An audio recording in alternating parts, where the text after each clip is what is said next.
Welcome back, Wolf. Thank you. It's been a while. I'm It has been looking a while. forward to it. Yeah, yeah. I know you've got some things on your mind, and we're going to definitely get to it. But let's start with what's new in the lighting, because I really want to back it up into subatomic particles and understanding, photons, and get a little bit into photosynthesis and how it Okay. works. I know you're the one that can help explain it to the audience. Well, giving you the simplest, shortest version of the conventional understanding of photosynthesis. A photon is a photon is a photon, even though we know it's not true. Still, a photon is a photon. Um, in terms of the conventional view of photosynthesis, 8 to 10 photons are absorbed. When those 8 to 10 photons, regardless of frequency, wavelength, are absorbed, according to the Nobel Prize winning understanding of photosynthesis, when 8 to 10 photons have been absorbed, this causes one electron to be released down to the action center. And that electron is responsible for triggering one photosynthetic incident. Now, the problem with that understanding, even though it's borne out by repeatable experiments, is that it's incomplete. One of the things that we tend to forget when we think of science and validating theories by experimentation is that you can validate part of a picture and have it be exactly, totally perfect of that piece and still have it be missing some important pieces. Well, photosynthesis is usually considered to be triggered by PAR, photosynthetically active radiation. Again, 8 to 10 photons of that causing the release of one electron. And that process is what I would call capacitatively sequential. It builds up the charge. All right, now we've got an electron to kick loose, kicks it loose, photosynthetic incident.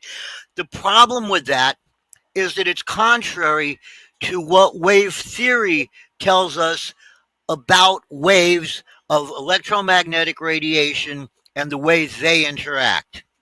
But it's not just electromagnetic radiation, it's all waves. Wave theory is that branch of quantum mechanics that describes the propagation, the actions, interactions, and reactions of all kinds of waves, both physical and energic. And if this sounds familiar, it's because once I found how to say what I needed to say about this, I kind of went, okay, now how do I explain the rest?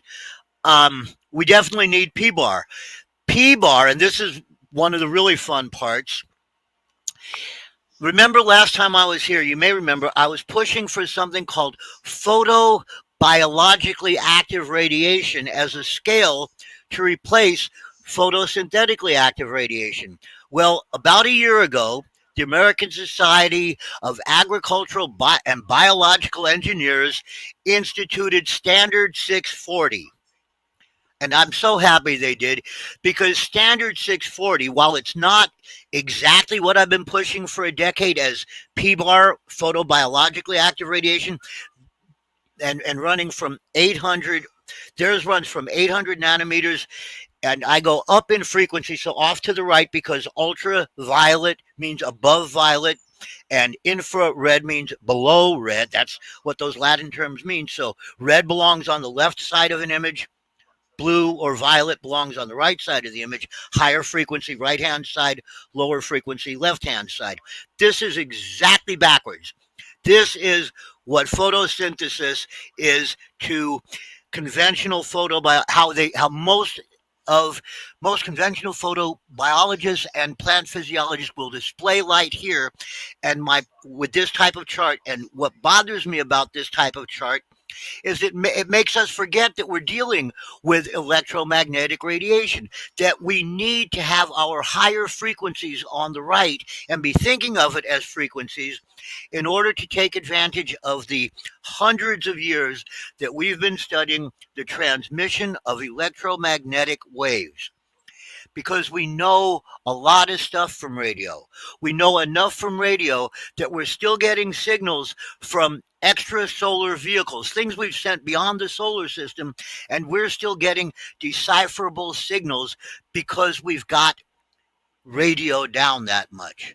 And if we can transmit signals from beyond our solar system to a little Earth station, well, even the Earth is tiny when you consider the distances involved, we should be able to get all of the light our plants want in exactly the mix they want to them 10 feet away, not even 10 feet away. Or if we're outside, the sun is shining it at us. Keystone cultivators, photobiologically active radiation, according to Asabi, is now plant biologically active radiation. And since they're an internationally recognized standard organization, even though they go 20 degrees difference on the infrared end, or 20 nanometers difference on the infrared end, I'm willing to compromise. I mean, they've got thousands of members. I've got me and a few fans and listeners. So P-bar is now plant biologically active radiation. The lowest frequency that Asabi recognizes as P-bar is 800 nanometers. The highest frequency that they recognize as P-bar is 280, which is the line between UVB and UVC. One of the reasons that it's so important that we know this is because a couple of other things have, definitely all about the biology.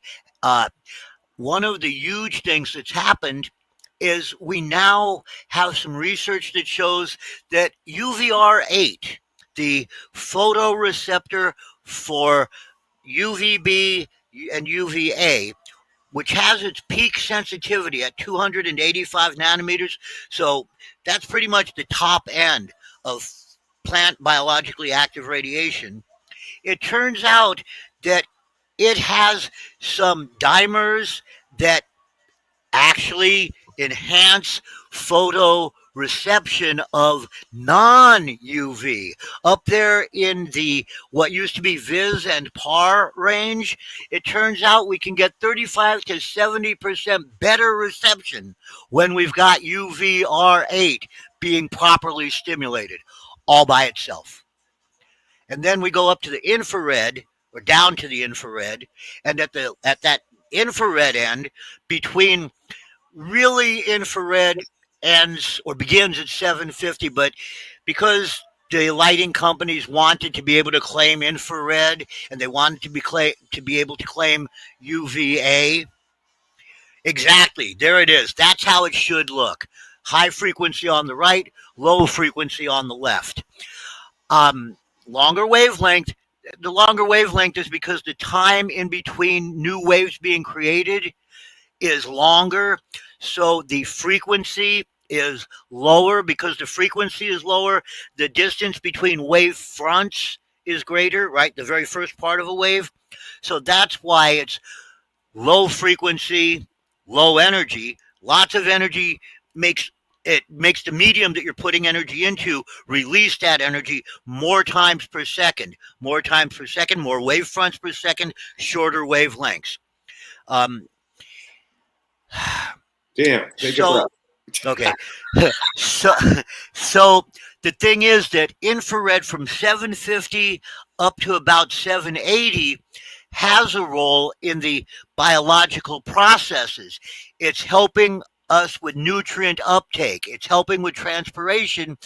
And without nutrient uptake, we don't get our plants fed. So we want enough warmth there to be stimulating nutrient uptake, stimulating transpiration, but not so much as to trigger either thermal inhibition, which is when it's too hot, the stoma will start to close down, or if it's too bright and that balance in it being too bright doesn't have enough blue and UV high frequency light to counteract stomal contraction. The stoma are the pores on the top and bottoms of the leaves that they pass moisture through, that they absorb light into to reach the chloroplasts. All of that's going on there. The chloroplasts are like our throat, basically. If we, if our throat closed up, we can't breathe as well. We can't run as fast. If there was a way we could open our throats wider, we could run faster. Well, this is the plants reacting to light. So it turns out that if you've got UVR8 stimulated and that 30 to 70% additional benefit happening, you're getting more photosynthesis there. But up in red and far red, Emerson, Keith Emerson in the late 1950s said, hey, if I've got some light below 680 and some light above 680 and they're in the right proportions, then I get 30% more photosynthesis going on. So all of a sudden, after a mere 70 years or so, the American Society of Agricultural and Biological Engineers goes, you know what, we probably ought to have a standard that reflects these things. And so they brought in 640. For us, it really helps us to think of it as radio, going back to frequencies, because we understand that when we listen to radio, if we don't have it tuned in properly, which means that all of the frequencies are arriving with their wave fronts and their wave peaks in correct phase. In other words, the timing of their arrival at the receptors and then going from the receptors to the action center where photosynthesis, where we get the ATP, etc., happening. In order for that to be happening at optimum rate, with optimum efficiency, we have to have just the right amount of red, just the right of infrared, just the right amount of blue, just the right amount of green, just the right amount of all of these. And if they're all there, it's like we're listening to a song where every note is being played at the right volume relative to each other and at the right time relative to each other. What our plants are listening to for from the sun is the song that summons their nutrients up into them. And why is it doing that? Because they want to tune it in even better. And it hypothesis, purely speculative hypothesis. And logic tells me, guesswork tells me, guesstimate tells me, whatever you want to call it, that since crystals were used in early radio to tune in these much longer waves of electromagnetic radiation that are radio, that it might make sense that crystals that our plants are bringing up into them are the crystals that are, I mean, they're way, way, way, way, way, way, way smaller than the rocks we were using to bring in radio, but they're still crystalline. And I think that what happens, like with calcium and mag there at the end, started to use it, got to tune it in a little better. I think that what's happening is we're improving our plant's reception of the electromagnetic radiation that is plant biologically active radiation. I'm going to repeat it a lot till you get tired of it. Then we'll start calling it P-bar again. But I want people to get the idea. Plant biologically active radiation is all electromagnetic radiation from 800 nanometers to 280 nanometers. And I think someplace in that pile of, yep, right there underneath. See where the little arrow points at 7, no, go back a tiny bit so you can see the infrared. That's 780. Well, from 750 to 780 is, according to what I was calling the other thing, Asabi is including that. It may be that, I mean, I didn't have exact instruments to tune in with. I'd love to. Someday I'll get a spectral radio photon. One more time, a spectro radiometer. So I'm measuring radiation rather than spectrophotometer. So I'm measuring, counting photons. But what ends up happening up in here or down in here is that where Emerson in the late 50s thought that as long as you had the correct amount below this point, 680, and the correct amount in between 750 and 680, that then you would get what we now know as the Emerson effect. The thing Bruce Bugby a year or two ago was trying to, I don't know if he was trying to imply that he discovered something new, that if you use the right amount of far red with red, it improves photosynthesis. But he was coming across like it was something newly discovered and amazing a mere 70 years after Bugby, or excuse me, after Emerson first found his effect. Now, Emerson was brilliant, McCree was brilliant, and found, stick that chart back up for a minute, please, that we just had. Okay, can you get up a little bit? What we found here is that these low points, and this is something that we missed in looking at it, when Emerson, I'm sorry, when McCree was doing his testing for the McCree curve, and then people following him did it and came up with the Parr curve, they went, oh, blue sensitive, oh, red sensitive, way less sensitive here at green. And they handed it over to electrical engineers, lighting designers to create lights that you could grow under without thinking much about, well, why is it more sensitive there and there, but less sensitive here when in sunlight, the widest band in VIS, widest, not necessarily most intense, but widest, happens to be that area in green that we have less sensitivity. And I think I might have sent you the chart that's got upside down sunlight over an absorption chart. If you looked at that absorption chart, what you would see, oh God, I love that one, but no, what you would see, let me see, is there any way, there's no way I can post it from here, I don't think. What you would see is that the dip in the cannabis absorption sensitivity chart that's in green, that's in here, has a peak when you look at sunlight. Or not a peak, because there's very few peaks and notches in natural sunlight. There's dips and shoulders, like little Can bumps you email up. it to me, Wolf? I can. Okay, if you can do that, I can bring it up right away. Okay, give me a second. I'm over at where you send me the link. I'm replying. I'm attaching file.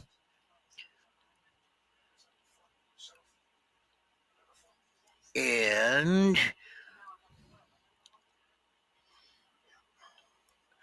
As soon as I get it, I'll bring it up, Wolf. So you just keep okay, going. okay. So, well, I also have to look at this thing in order to see. Well, come on, I'm almost. There we go. Spectrum above absorptions.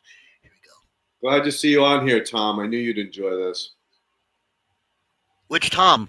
Tom Landry. Okay.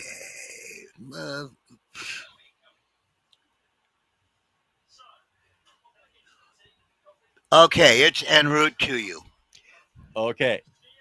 So what you'll see is that right around 550 is the least sensitive part on the absorption curve, which is underneath and accurate on this image, an accurate portrayal of the relative sunlight outputs. What I did is I took a chart that one of the solar energy companies put out of what's hitting the Earth at sea level and just flipped it over. Okay, let's see what it looks like. And it just, did it get to you, Ken? Yeah, I'm just getting it into the file. It'll be up in a moment. Okay, not a problem. And don't worry, Tom. Ken will load your question when we get there. Right on. So okay, let's roll it back just a little bit. So okay, photosynthesis, 8 to 10 photons hit the plane, convert an electron. Where's the electron come from? Is that from a cellular level? It's at a cellular level. It's breaking loose. To be honest, I don't really understand that as deeply as I should. I wish I did. That's all right. I've That's all been right. no, no. I mean, and my strong point isn't so much the chemistry as the physics, Right. but unfortunately, it's No, just that I know that I just know that like I was trying to come up with some explanation that made sense, that seemed to fit, and then I tested that empirically, and it seemed to hold up. Then I went back and looked. Well, if it was this, this, and this, why would it be that? Um, a so lot of, my understanding would be that that electron would be part of a molecule of yes, a particular mineral, right? Something yes, on the periodic table.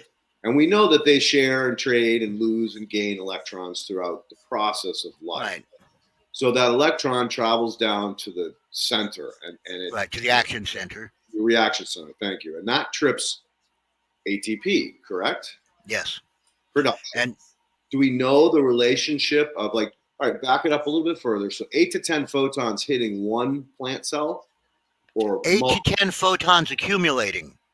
They're on going to be multiple. from different coming from. There we go. The photoreceptors on the plant in the plant surface. The photoreceptive pigments The chloroplast. are frequency specific. Yep. They're okay. They're in Oh, chlorophyll. They're oh, frequency specific. So inside. they are very much like the frequency specific electronic modules in phased array radar and radio transmission. So they're putting out specific frequencies that then come back, get received. The molecules come in, or I'm not sorry, the photons come in, and basically it's like there's a computer, a phytoelectric computer that's going, okay, some of this, some of this, some of this, this is right, go. All right. So just to make sure we're clear. So inside the chloroplast, you have these different receptors. And if they get 8 to 10 pings in that chloroplast, then it shoots off an electron. And that starts the whole system of function. And you were talking about nutrient uptake, that it's critical that you hit these specific waves that trip it. And you started talking about UVC and something 8. I forget what the Okay, UVR8 RH. is R8, number 8. Okay. Okay, UVR8 is the receptor for UVRB and for the higher frequencies of UVA. So UVB is from 280 up to 315, 320 in Europe, but 315, and high frequency UVA is from 315 down to 300. So you've Okay. basically got 30 a bandwidth of 30 different nanometers that are high frequency UVB, 15 rather, 15 that are low frequency lower frequency UVB. Then again 30 and or 15 and 15 with the UVA, high frequency UVA, low frequency UVA. Okay. Got it. So where does UVC come into? UVC is even higher frequency than UVB. UVC is mostly ionizing radiation. It's what does it will do even deeper damage. But UVA is what gives you sunburn, and I don't understand why, except that there's more energy.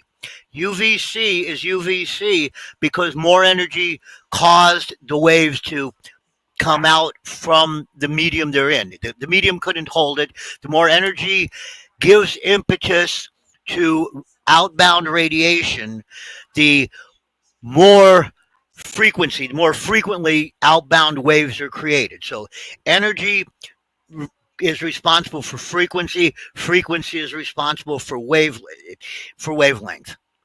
Because of energy, more propagation, more waves, shorter distances between wave fronts.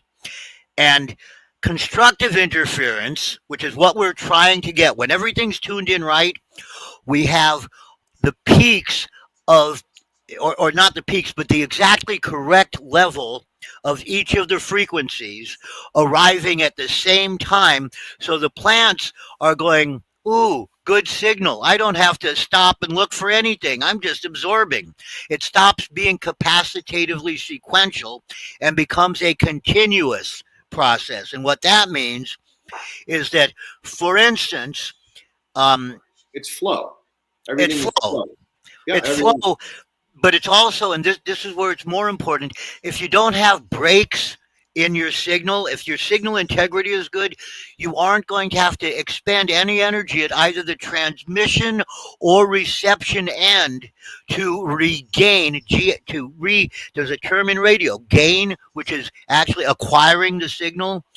Well, if you don't have to spend energy reacquiring the signal, that energy is available to do what? To become electrons that power Other process. beneficial phytochemical processes Yep. or trigger them. And that's what we're after, is to get as close to that as we can. How you doing there, Ken?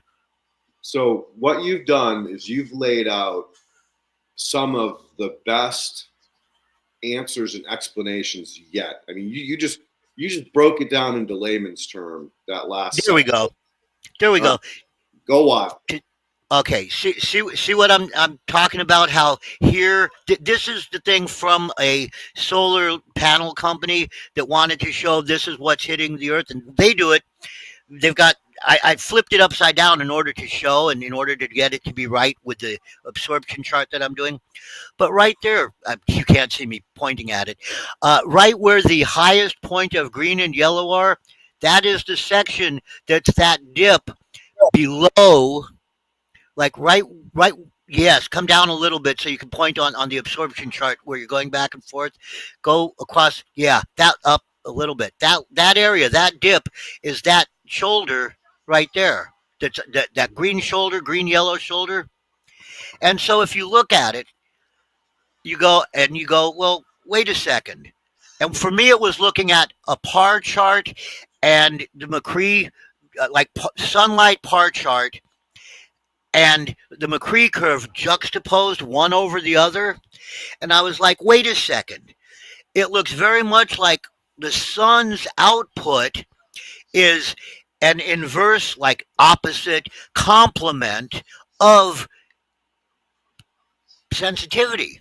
Could this mean that it's more sensitive because it needs just as much of the energy from these other things, but it has to be more sensitive to get that more energy because there's less of them? And here on this lower absorption chart, which is an absorption chart we see a lot, it was done by Doherty and some other people quite a long time ago. It was based on thermal readings of a high altitude Colombian pot field. So that chart is actually the sensitivity of a mountain Colombian. So But so that picture was taken. this lower one, it was a graph prepared from that thermal reading and then carried based on other plants, non-cannabis plants that had pretty much the same sensitivities. They hypothesized and extrapolated out the UV sensitivities on the extreme right hand side where we're at UV. You can see it start to darken on the colors up above, but also you see how it's pretty flat there. That dip is, yeah, that whole area is that end of both charts. And So why is that one below it on the left side of the page following the colored curve, and then it flattens out on the right side where it should be dripping down? So these are different comparisons, correct? okay, the reason is that the actual amount of, for instance, UVB is pretty minuscule. And when Doherty and them were doing this, the instrumentation was not as well developed as it is today. Okay. In my perfect world, I win a major lottery. I spend the 50 to $100,000 that it takes to go and buy all of the necessary instruments to do a really good job. I mean, they've got stuff out there now. We really could be measuring how much light is hitting the surface, measuring how much light is underneath the canopy. Well, how much light is in the understory, how much light is underneath the canopy, and how much light is, this is the part I love, reflecting off of the canopy. Well, if I can take what's reflecting off of the canopy and subtract it and what's below the canopy, convert that's reflecting into light and heat and convert that to joules, Joules, convert the joules of energy available of P bar below there, then I can actually come up with, right at this minute, this plant is absorbing this many joules all the way across the full range of P bar. At that point, we hook it up to a computer, and now using high energy plasma lighting and sufficient UV supplementation, now we get to make our land races inside any place, or duplicate what our summer light or spring and summer light are going to be outside, and start our outside plants in February or March and move them out in May or June. I mean, assuming we're in the northern hemisphere. Yep. Which also, I got to mention this because it's semi-new. I found out, or I think I found out, I'm speculating because of what I'm seeing, that the function of triggering flowering is as much a matter of ratio as it is of the actual number of hours. And what led me to this, I did a number of plants under light at 22 hours a day of light. I moved them outside at the end of May. They were in full flower, and they're not autos. There's no auto in their background. They were in full flower solstice day outside in San Diego. Damn. Now, here's where it gets really fun. I sat and tried to figure it out.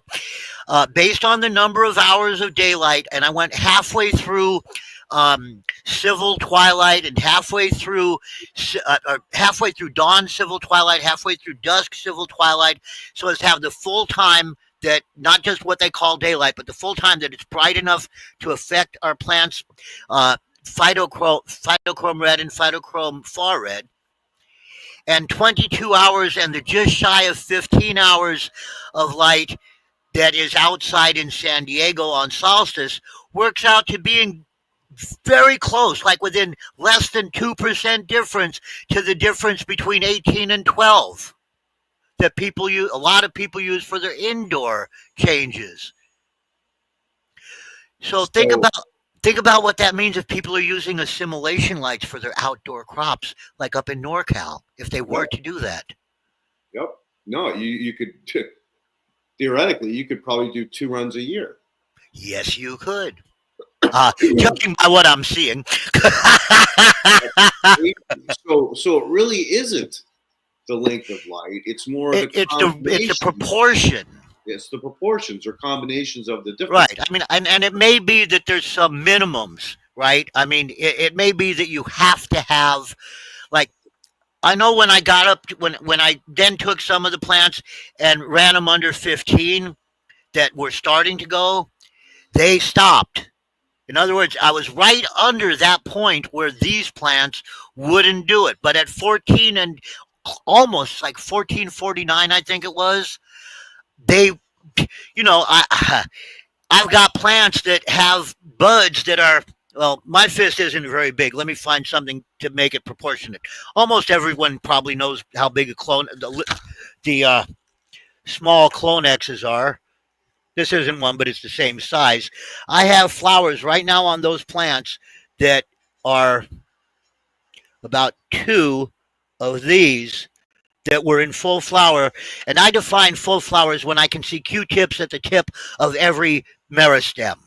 right, what I call Q-tips, right? They're beyond being single hairs. There's definitely young fluorescences going on.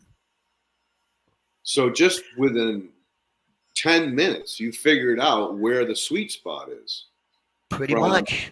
from For this plant, for Grandma's peach pie. Now the Northern Fire, which is a Northern Lights Crossfire Kush that I have, went pre-flower under solstice light, but are just now a week and a half to 2 weeks in flower. So it is cultivar specific. It is cultivar specific, and that got me to thinking. I'm always, every time I think of something, I try to think of as many of the possibilities of what that might imply relative to related things. And what I came up with was that what plants are not photoreceptive, what cannabis plants are not particularly photoreceptive in nature. Well, that would be the rudialis, right? Equatorials. Okay. Ruderalis aren't particularly photosensitive. They're just going to go off when they want to. Right, but the ones at the equator just don't go until they're ready, however long it might be. That makes sense because I have a friend, Andy Lopez, who was in Thailand and went and picked bud off of a tree that just constantly flowered. Yes. And it stopped. I have friends in Hawaii that also have perennials. And someday, maybe I will be blessed enough that the goddess will decide I get to go to the sacred groves in Nepal where they have where I'm told, or where I forget how I found it out, but supposedly there are groves in Nepal that are perennials that have been going for over a century. And just keep producing. Yep. Now, every year they cut them back, bury them in yak shit, let the snows go away. In the spring, they unbury them and they start them up again. So how is the fertility of that work? When you are in perpetual motion, so to say, when are you producing seeds? If you're always producing buds, or are you always producing buds and seeds? I honestly couldn't tell you. I don't know. I want to go there. I want to sit at the feet of someone who learned from their parents, who learned from their parents, all of whom have served the goddess for generations. Well, it sounds like we got to start you a GoFundMe, dude. Well, I mean, if you're going to do that, start me one to pay for the $2,000 I have to come up with to get my car out of Hawk. Seriously, if it wasn't for good people like Daryl Cotton at 151 Farms is the reason I haven't been homeless for 4 years. My wife and I live on Social Security. We haven't been doing any. I haven't been doing any consulting, and you may have noticed that the cannabis industry as an industry has gone to hell in California and elsewhere. Yeah, it's tanked. I mean, horribly. But see, I mean, I love $50 ounces. I would be happy to sell $50 ounces to everyone on earth that wants one. Well, not DEA guys or cops, but if I had the opportunity to give you one, I would. No problem. I think that's not an unreasonable price. But when you then have about that in taxes on top of it, and on regulatory bullshit that, I mean, I'm still trying to figure out how it is that we don't do microbe strain specific testing so that we can use biofungicides and biopesticides and work in the legal market. Well, I'll be honest with you. That is something that we are working with at LANL, which is Los Alamos National Labs. We will be able to dial in which bacteria and which fungi actually are antimicrobial, either against themselves or each other. But that's gonna probably be another year or two down the road, because once we get all the data in, then we got to push it through a pipeline, and then we got to chase the white papers behind the pipeline to tell us, all right, this is verifiable or this is not verifiable. Man, you know what that's all about. But Jeez. anyway, we'll stay tuned. Oh Because yeah, as the information comes out, I'll be sharing it for sure. I'm excited to hear it. To be Yeah. honest. So we're working on with agricultural companies that are looking to use the product that comes out of the muncher system, and these are questions that they have. And basically, it's been, look, if we can just get your bricks up high enough, that's gonna relax the pest or the insect populations. You're not gonna have to deal with that. Then we got to start talking about fungi. This one client is actually doing really well. He stopped spraying all fungicides. Guess what I'm finding in his soil, dude? Saprophytic fungi. And if the saps are there, the mycorrhizae, if they're not there, are right behind it. So, again, making really good progress with understanding that tree health drives this stuff. And the more they pound it with NPK, the sicker the tree gets, the more these pests become really big problems. Well, So pests are nature's cleanup crew. absolutely. And that's, I've been bitching about that for years. They're good guys. They're here to clean it up so you don't. Except caterpillars who belong to Satan. Hey, we did a side-by-side test with tomato plants grown in sand. Just 2 applications of muncher juice against 2 applications of Miracle-Gro based on recommendations. The Miracle-Gro plant de-leafed by caterpillars. Literally, like less than a foot and a half away was the muncher juice plant. They wouldn't go near it. What kind of juice? Oh, they have a new name for it now, but it's a product that's under development. I've been working with this company for 3 years now to develop it. We actually did a run where we took cannabis that was needed to get destroyed because it was either didn't pass the tests or was outdated, which I don't understand how you can have cannabis expire, but whatever. Really? I mean, old So, cannabis is your best source for CBN. right. So we put it through the muncher process. Where we were processing, it smelled like a Grateful Dead concert. Like like everyone's heads were spinning, the clients were pulling in, going, "What is going on here? Where's all the smoke?" There was no smoke. It was just terpenes being released. But anyway, I took that stuff, tested it prior, so we had our control, and it was 27+% THC consistently, and this was in pre-rolls, buds, leftover extracts. That again, the extract was contaminated, and we tested it against the process, and what came back was we were less than 0.03% THC, so we passed the farm bill, which was great. Yeah. But more importantly, I kept that product and I sent it out to 3 different cannabis cultivators, and one of them came back with me and said, "Hey, Leighton, I have this strain that is just a nightmare, cultivar that's a nightmare to grow. Super finicky. You got to babysit it." He goes, "The clone had 5 leaves. The mother had 5 leaves. The clones had 3 leaves each. I watered it with the product based on your ratios. That thing went to 7 leaves faster than the mother did." So I'm like, okay, we got hormone expression. That's fantastic. And the end result was that it was, equally, if not more powerful, like overall spectrum.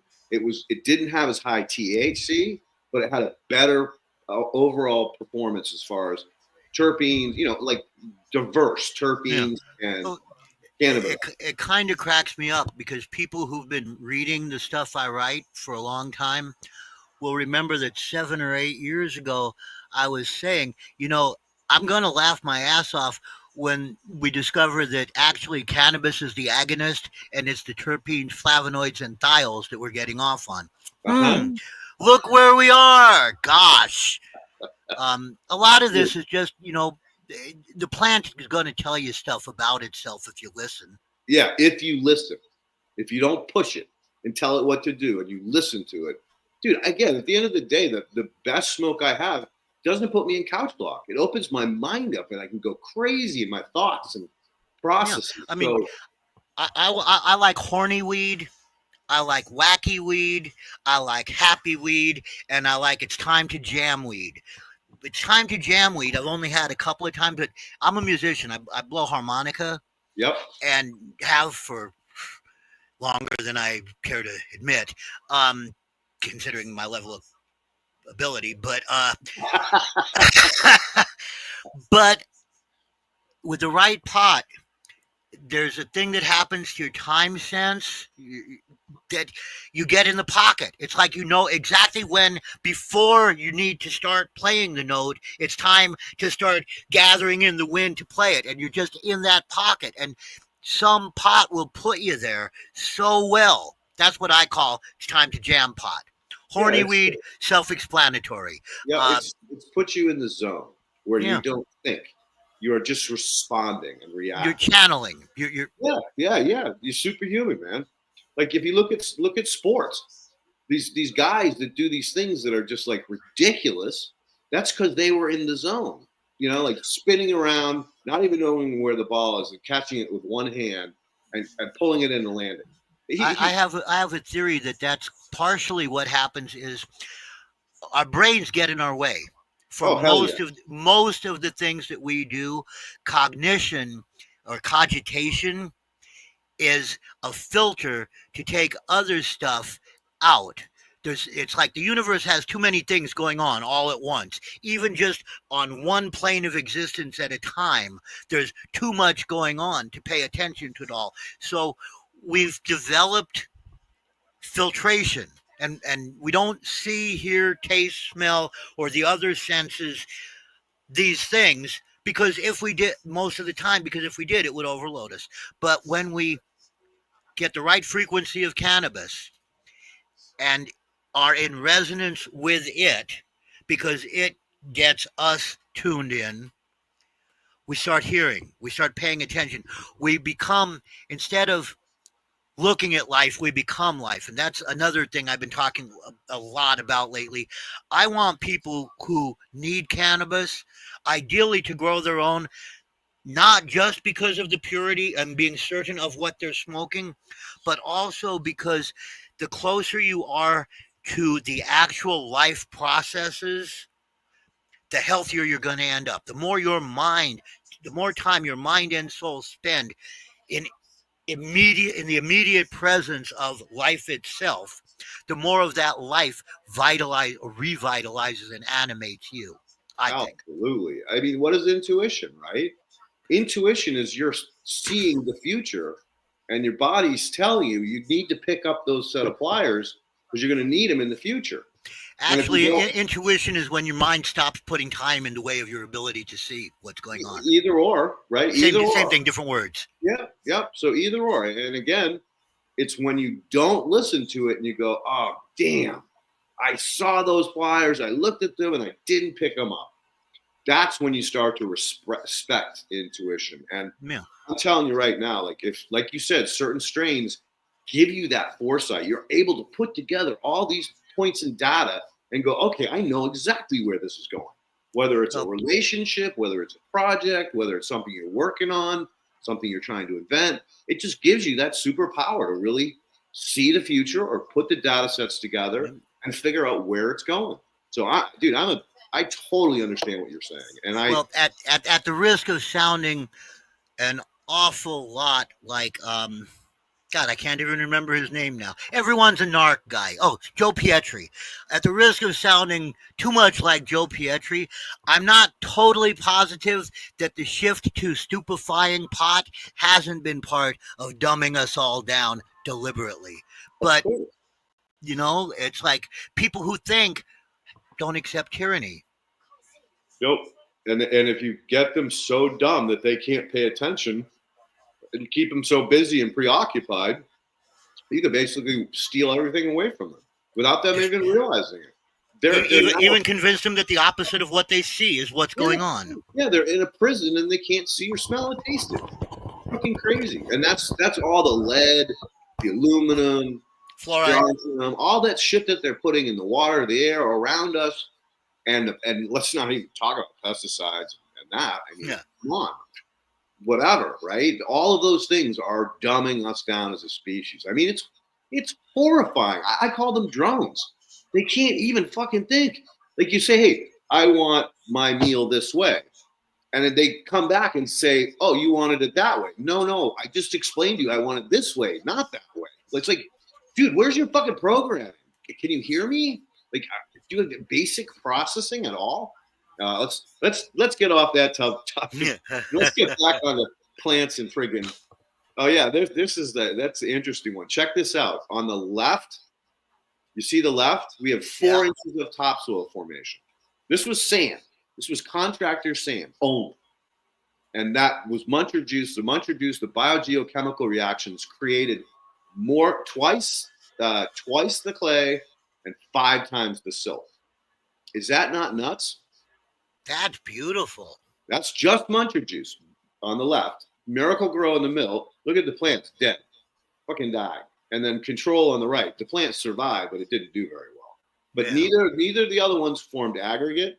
Like if you could find the one that I pull out the aggregate, Ken, this is even more insane because aggregates are the key to soil formation. This is the only one you sent me, Leighton. All right, I'll pull it up because the aggregates, dude, like that's what my whole goal with clients is I need to form aggregates because the aggregates let gas exchange, oxygen in, CO2 out, water storage capacity.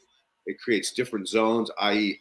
anaerobic all the way to aerobic and everything in between because the aggregates have their own little zones, their own little micro zones inside them. This is probably going to take me a minute, but let's get you back onto lighting. And once I find this clip, I'll get it over to Ken and we can talk and look about that. Okay. Well, then I also want to talk about some stuff that's going on. Anyone, again, who's been following what I've said, what I've been writing and talking about for a long time knows I'm a huge fan of a technology that most people have never even heard of. That's high energy plasma, also called high energy induction lighting, also called microwave driven lighting, also called sulfur plasma lighting. And where it stands right now is that it's about like Bill Gates in a garage working on a computer, or Steve Jobs. And it needs to get out of that and into a warehouse. But in order to get there, it needs to be UL'd, which means it needs to be properly waterproofed, which means, and for most agricultural applications, means you want a internal protection factor that's 60 or 65. Right now, the only HEP I know of that bears a patent, and it's sort of a deceptive patent because, God, there's no way to say this and not be in people's faces a little, but I'm going to have to because it really needs it. Right now, there are 3 or 4 different versions of high energy plasma lighting available out there. One is from a company called Azentiv. They're here in California. One is from a company called Authentic Sun. They are in Frankfurt, Germany. One is from a company whose name I don't recall, but they're in Switzerland. I think they're called Solaronics, maybe. And one is this ragtag bunch of pot geeks and lighting freaks here in the United States who are still hunting for that person with the wallet that wants to be responsible for bringing this technology further than it's gotten, and to do it is going to require some bucks. Can you talk a little bit about the difference between metal halide, high pressure sodium, and this high pressure sulfur? Because that's another question that people ask, and they don't. I don't have an answer. Okay, explain it. Well, it's fairly easy. The salt mix that's in sodiums, the salt mix that's in CMHs, the salt mix that's in halides. These are all different salt mixes, but all of them have an anode, a cathode. Uh-oh. Can't hear you. You muted yourself. You're on mute. Just push the mute button. Okay, there we go. So So you were talking about the salts. Are the salts in the gas or salts in the actual? Become the gas, the heat from the anodes and cathodes in each of those type of lamps causes the gas, the molecules in the salts, the rare metals that, whether it's sodium, like in high pressure sodium, or halides and halogen, like in halides, um, causes the molecules to speed up, start moving. They go gaseous faster and faster. Then they're glowing. In a way, that's plasma, but not, because plasma lighting as such is induction lighting. You got the current coming in from outside. You're not running current through the source of the gas. Plasma is the fourth state of matter. It's basically gas under so much pressure that it starts glowing. The sun is a giant ball of helium and other gases. Plasma. Plasma lighting is a miniature sun, and conventional lighting is basically just glorified light bulbs. So, in Putting other out words, there is no nano and cathode. No. There's just a reaction that's occurring inside. Right, that's from the microwaves that are driving the gas, the molecules in the gases to speed up and begin glowing. And up till now, there was only one company thus far, and they're not in business because of COVID, but there was a company in China called Centerty, and they had a non-rotating lamp. And the reason that the other companies have rotating lamps was because the plasma gets as hot as the sun. It Yeah. gets 6,000 degrees centigrade. And so if it's just sitting there and the glass has that heat on one spot, it's not going to take very long to melt through and create a disaster. So what they were doing was they were hooking the glass spindle that holds the plasma. They were firing the microwaves up into it and spinning that whole assembly really, really fast. The Chinese did it by spinning the microwave field around the gases. Oh, very interesting. Okay, now Azentiv, which is the company in California, claims that their product, which does not spin, also does not require they're saying that it is somehow different. And because I won't sign an NDNCA with them, and because their the patent that they have, which was issued on the 24th of December of last year, is really, it basically says we have a non-spinning lamp and it's controlled this way, and eventually we're going to do it with solid state. And what they're trying to do is reserve solid state by mentioning it in the patent for what they actually do have. Someone with money is going to either challenge they're trying to claim unique quality in that their bulb doesn't spin. Well, I'm sorry, that's already been done. The Chinese Senergy had that. I don't think you can patent it if someone else already had it and gave it up. That's They considered to be the public domain. They can They in can the in the US. U.S. If Really? China didn't patent it in the US, then they can absolutely patent it. Oh, That's the okay. problem with patents, is you have to patent it all over the world. I mean, how do you think so much shit gets stolen by the Chinese and sold back to us before we even get to fucking market? Valid point. They read the patents by these dirty, nasty patent lawyers that know that they could sell that patent for $1 million, line their pocket to the Chinese, and the Chinese will beat us to market every friggin' time. So Anyway, that's my bitch on patent. Yeah. But what also happens here is they're trying to patent solid state driven plasma. And no one has managed to do that yet. Boris Lutterbach at Authentic Sun claims to have come up with a solid state unit that's a 750 watt unit, but I know someone who's very, very tight with him, and they haven't seen a model of it. And somehow it just showed up when Boris was told, hey, someone found 1,000-watt solid state power amp for you for way less than you're saying it's going to cost, and he wouldn't accept them having done that.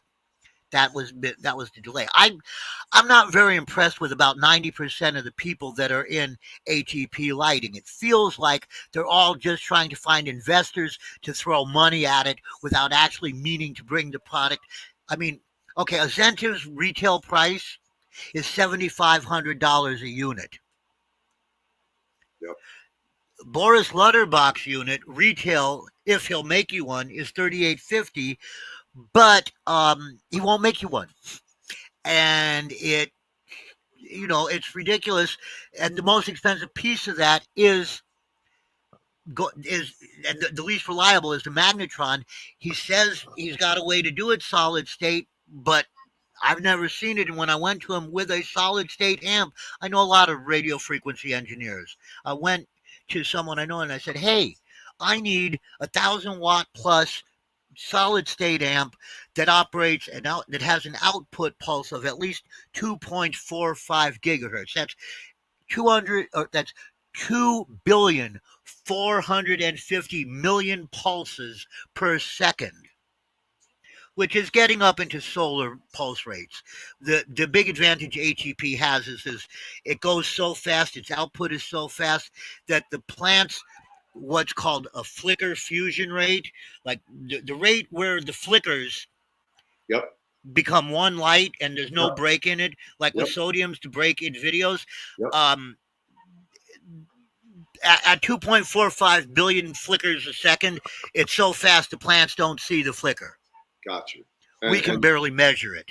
And by solid state, I want you to explain that. So by Digital. solid state, you mean what? I mean integrated circuits that control where the microwaves are going, rather than a magnetron, which has been around since they invented radar. Gotcha.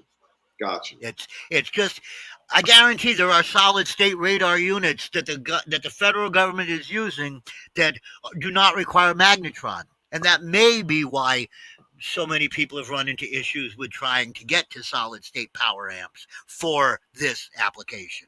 Yep. That would only make sense. Like all great technologies, they get stymied by the ones that already have it. Yeah, I've got it whenever you're ready for it. Okay.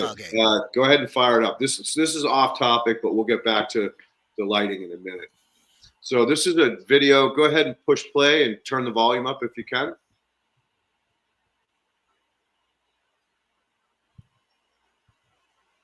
I guess you didn't get the volume. No, very pixelated, but. So those are pure sand that are now aggregates due to the geobiochemical So process. now let's see, there's going to be a lot of silica in that, I would imagine. We tested broken it out from that. Yeah, we tested it for both chemistry and textural. We doubled the clay and we 5x'd the silt in it, and we made that from the sand itself. There was no clay or a very small amount of silt and a fraction of clay, like one part. So that was just amazing. It blew my mind that happened. And then there's another. It makes me wonder what it does with healthy stuff. Look at this. Healthy dirt. This is dissolved organic matter or dissolved organic carbon.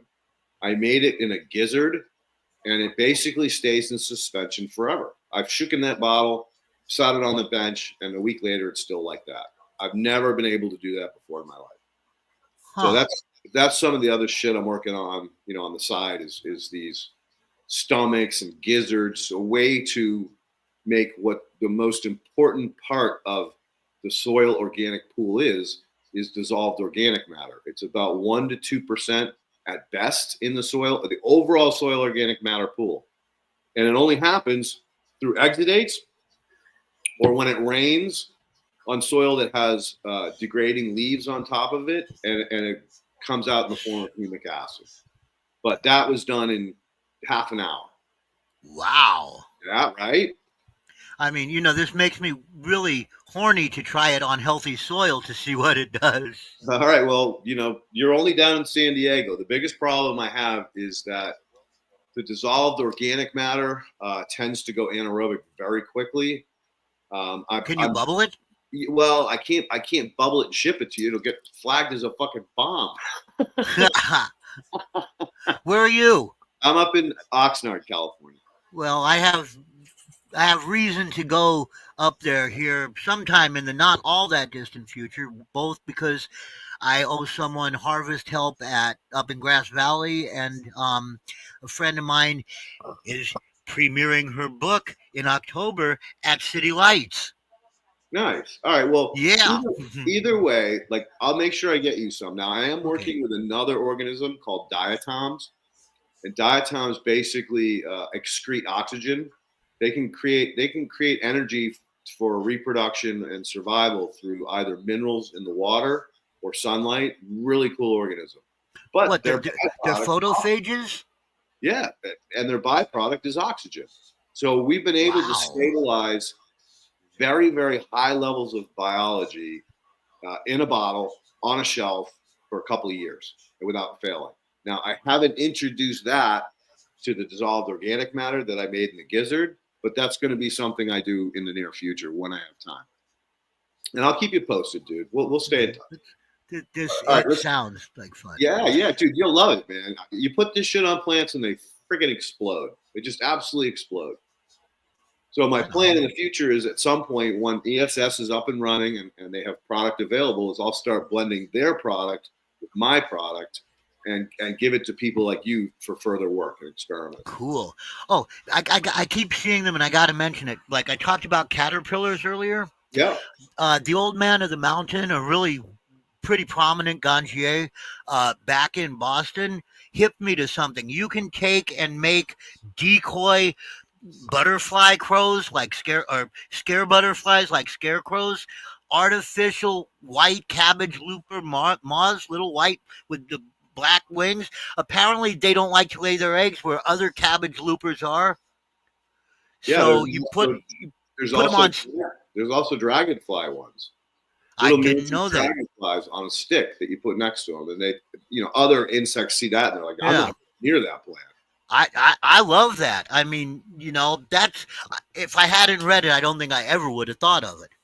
No, and nor likewise. But why aren't we making insect scarecrows, right? Or insect attractors, for that matter? Yeah, it's just and that I think is the part of growing. I mean, yes, you can get it from growing anything, but for me, it's always been cannabis, and it probably always will be cannabis. But that's that thing that you get from life.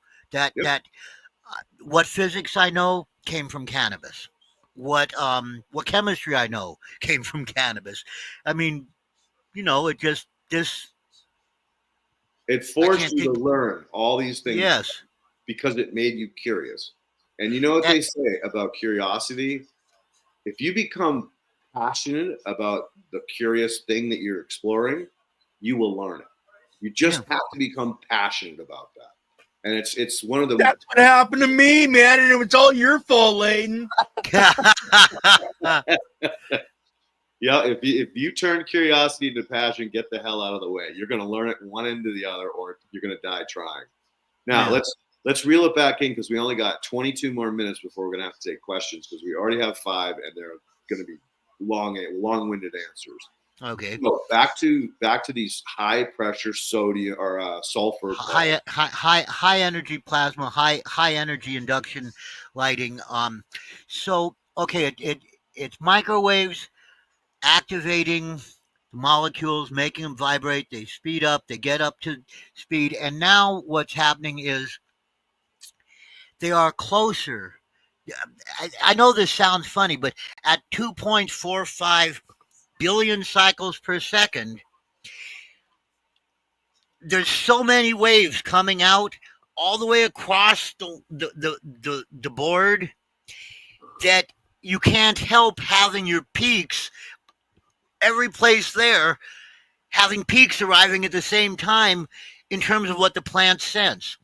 So the one really good empirical experiment I've seen done pitted 5 of the it was 7,000 watts of HEP against 17,250 watts of Gavita HPS Pros on overdrive. So 1150 a piece times 15 was 17,250. The 7,000 watts of HEP produced about half a pound less at Damn. 10,250 watts less of consumption. And also 10 times less energy input. Oh yeah, I mean way less energy to do it. It's 10,000 less watts, but all and that's just on the lighting. But let's since practically everyone that's commercial is in LEDs this day, and the generally to extrapolate from HID lighting to LED lighting, we go 1,000 watts HID equals roughly 650 watts LED. So call it 7,000 watts of HEP versus 7,000 or versus 12,250 watts of LED. Now, that's a fair amount. 7,000. We've got roughly 5,250 watts difference.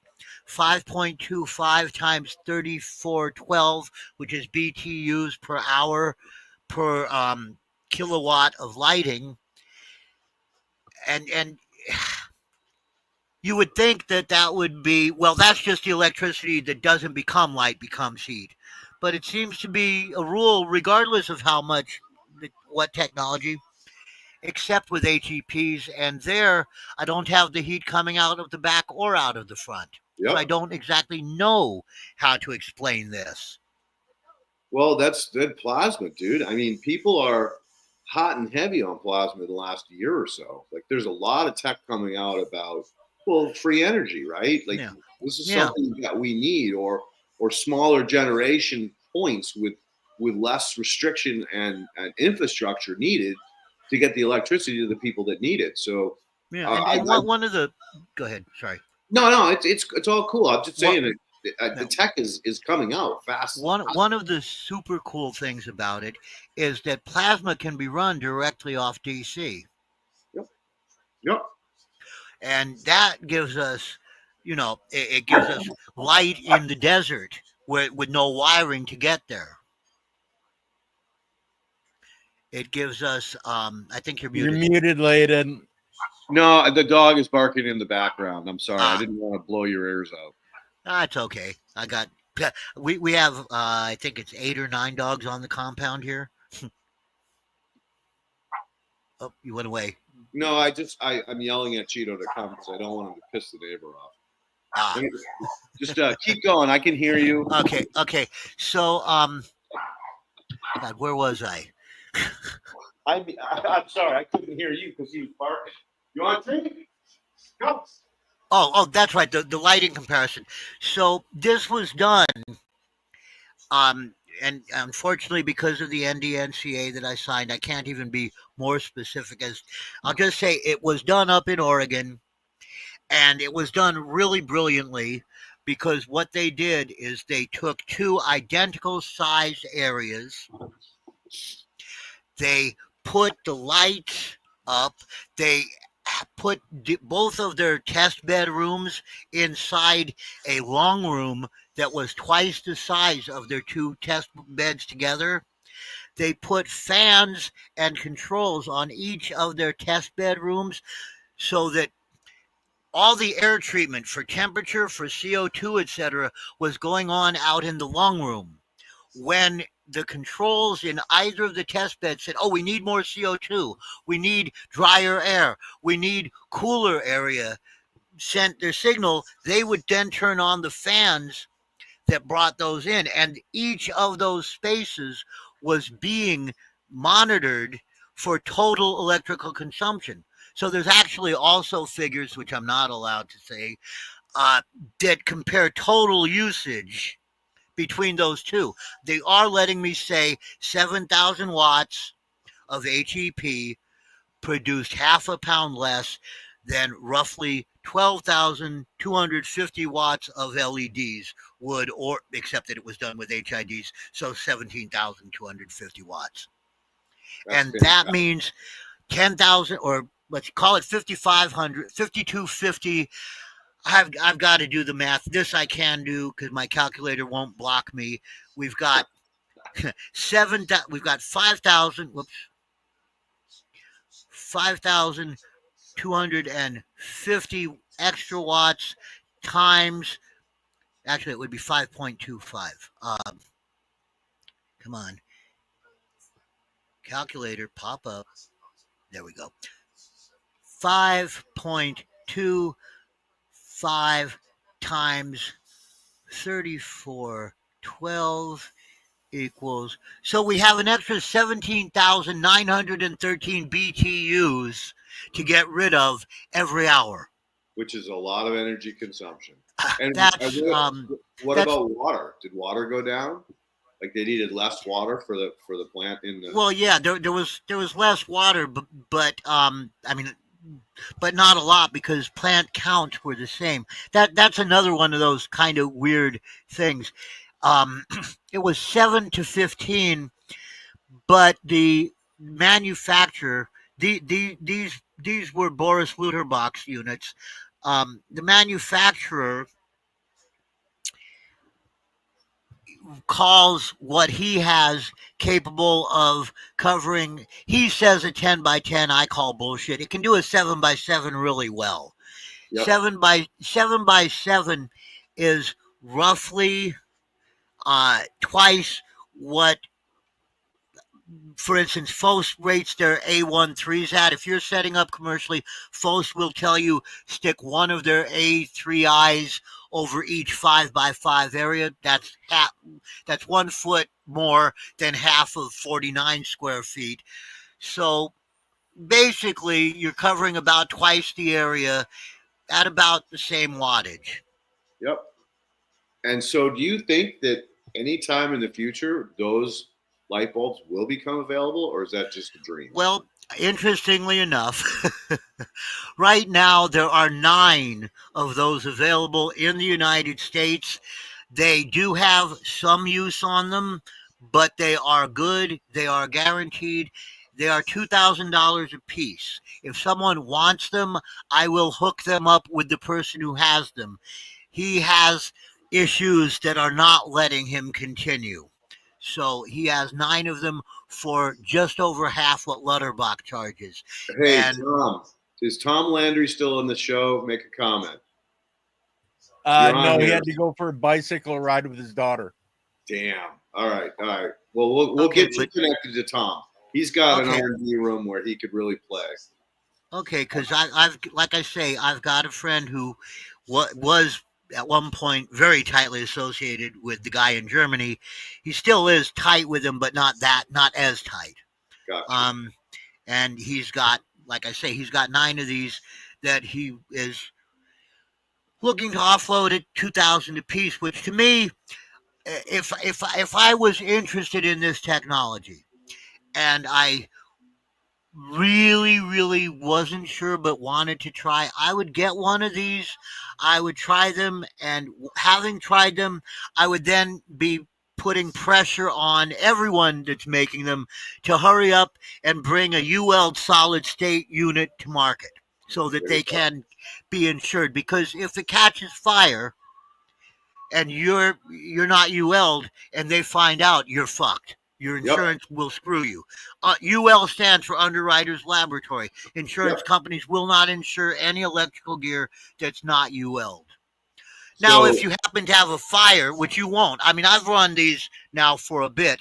I haven't had a fire. I've had some reliability issues, but they made it right away. So that was like not a problem. Are they in U.S. or are they? Yes. Okay. There are 9 of them in California. Oh, in Cali. Okay, perfect. I was hoping you were going to say the East Coast, but we can figure something out. Well, anyway. I mean, I believe there's 3 of them in Michigan as well. Oh, okay. That might work even better. All right. So needless to say, we'll get you in touch with Tom, after the show. But let's go ahead and dive into questions because you're already up to 8, and we only got 40 minutes to answer them. Okay. Fire away. Hopefully I'll have some good answers that are, provable. Okay. And Tom Landry had actually the first question. A big selling point of LED companies is the lack of infrared. They consider this one of the main advantages compared to the HID. To make up for it, they claim you should run higher room temperature. Do you? Oh no. Therefore, you need less AC. Do you think it would be worth adding infrared in an LED grow room? A lot of the LEDs that have come out in the last couple of years have included um, what was being called infrared for a while. Basically, if it's under 780, it's not actually infrared. It's either far red or deep red.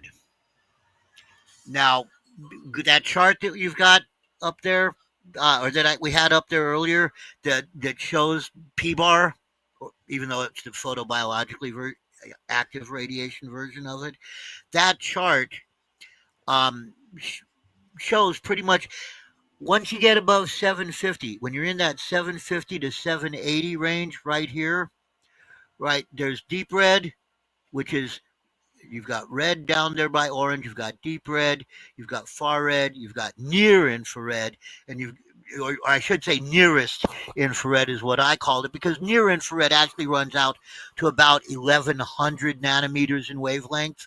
Yeah, just tiny bit small. Yeah, there we go.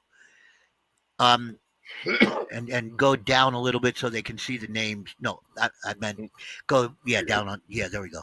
So see where that arrow is, that this arrow. Of course, I'm pointing at it with my icon pointer. The arrow on the left in between infrared and nearest infrared, which about is at 780. Yes. See, okay, Emerson, right? We're at 680 here. Just long the line that's to the left of deep red. Emerson thought 680 below and 680 or below 680 and above 680 to get the Emerson effect. He didn't really know proportions.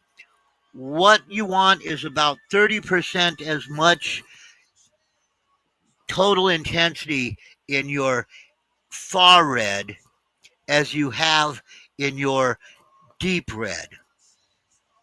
And you want about 50 nanometers of wavelength in between them. Ironically, it turns out that 660 and 730, both of which are available as LED diodes, is pretty much perfect for two things. One, for getting your Emerson effect. The other, and I love this, is for playing with your photo triggering, for your floral triggering, for altering your phytochrome red, phytochrome far red ratio. One of the things that Indigro did back when they were making low energy induction lighting is they were selling something they called the pontoons, and the pontoons came on for 5 minutes right at dusk. What that did is it made the switch, instead of it taking a couple of hours to switch from one to the other. God, I'm going to send you guys a bunch of pictures. And then anyone that wants these, call it 2 weeks from now. If you bother these guys to send you the file, there will be a file that has all of these in a lengthy explanation, complete with pictures that show all kinds of good stuff, and it will make what I'm saying so much easier to understand. It is what I'll do once you've sent it to me, Wolf, I'll attach the file into the description so people in the future will be able to look at it. outstanding. Very good. Very good. Because that's a big piece of it. Once they understand that their plants need to get the right amount all the way across, and that this is like trying to, it's like with a piano.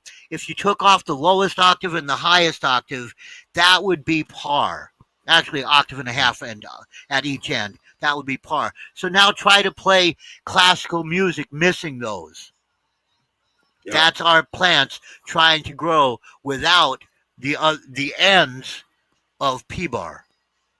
It's why, I mean, Bugby likes to sell meters, so he came out with an EPAR meter that went from 380 to 780.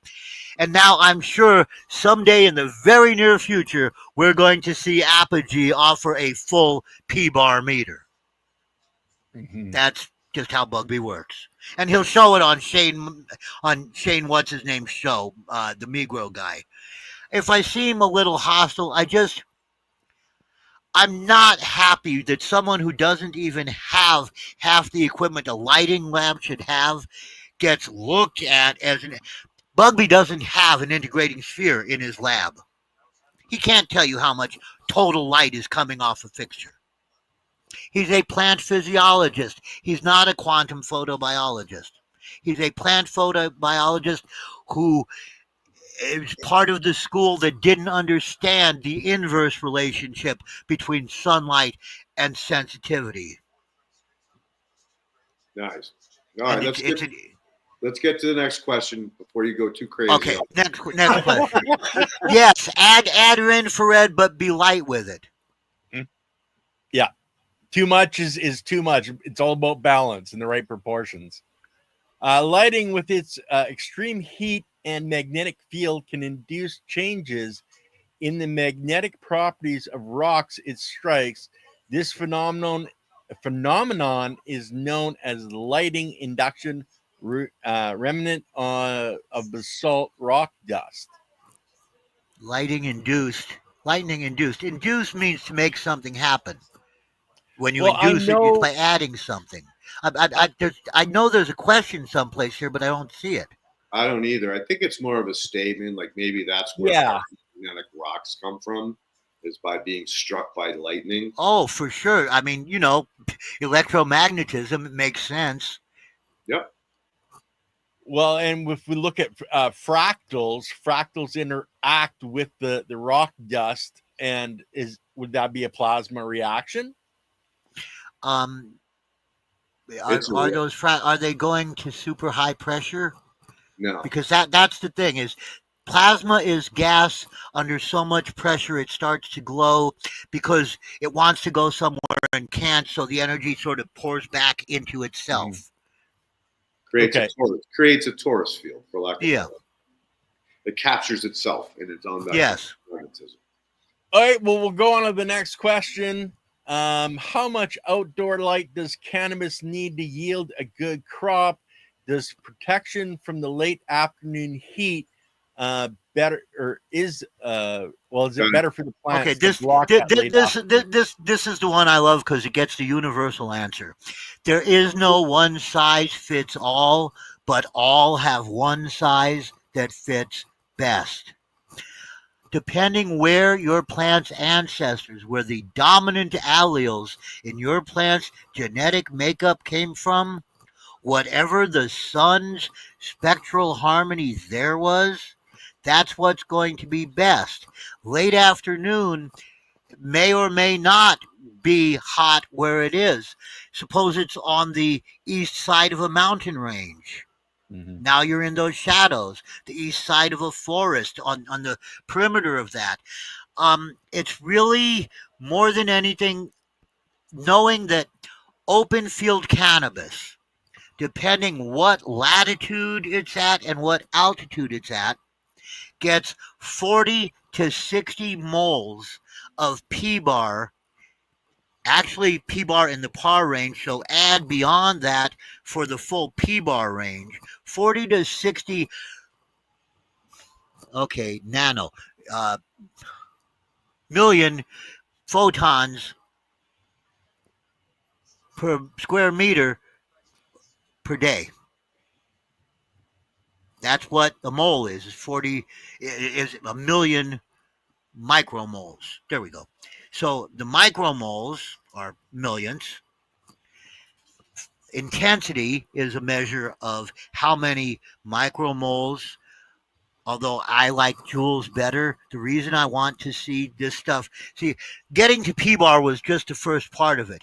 Now I want them to start doing stuff in joules because with joules, we can go all the way from joules of electricity at the wall to joules of calories at the chemical processes There you that go. are happening after the electrons have gone through the action center. So we can then go direct quantum yield efficacy. Joules consumed, joules actually utilized, joules actually utilized, determined by, I was talking earlier about measuring light at the incident surface, light below the canopy, light reflected off and heat reflected off, to end up with actual quantum yield efficacy. This is what was absorbed, and based on the fact that this was actually absorbed, this is probably what was actually utilized. Based on, we know this efficacy. And here's another part. We don't really know how efficient plants are at utilizing any frequency because we don't test by giving them proper frequency and then adding or taking away individual frequencies. How do we know what it does when it's not part of a gang? Yep. Makes If we do sense. it alone, okay, now we know what it does alone, but we don't know then what it does when it's part of the gang. Nope. This is the same problem with what we call biological communities. We don't study the communities; we just study the individuals. We've reduction to a point where we learned something, but that it was just the tip of the damn iceberg. So I hear you on that one. Yeah, and I mean it's we get the term mainly from, well, it's a German term. We get it from psychology, but it's Gestalt, looking at the whole of a thing, where it came from, where it's going, where it's at, and the whys for each of those things. We need to start doing Gestalt studies with everything, and that, you know, that applies to lighting, it applies to minerals, it applies to nutrition. We can't keep trying to reduce it to single things that aren't single things. We will never know, for instance, we'll never know cannabis's full medicinal value until we are taking we're starting with known genotypes of cannabis. We're growing them every possible way. Then we're giving them to people who are of every genetic type with every biochemical makeup and getting them to report how it affects all of the conditions that they have. And then when we've got hundreds of thousands of these, we set the data crawlers going, and now we have real ensemble medicine. Not entourage, that's a bullshit term. Ensemble medicine, where we know what the full synergistic ensemble can do together. Because allopathic medicine, Western medicine, doesn't even have a way to research ensemble compound therapeutics. No, because they'll fucking kill you if they try. Quickly.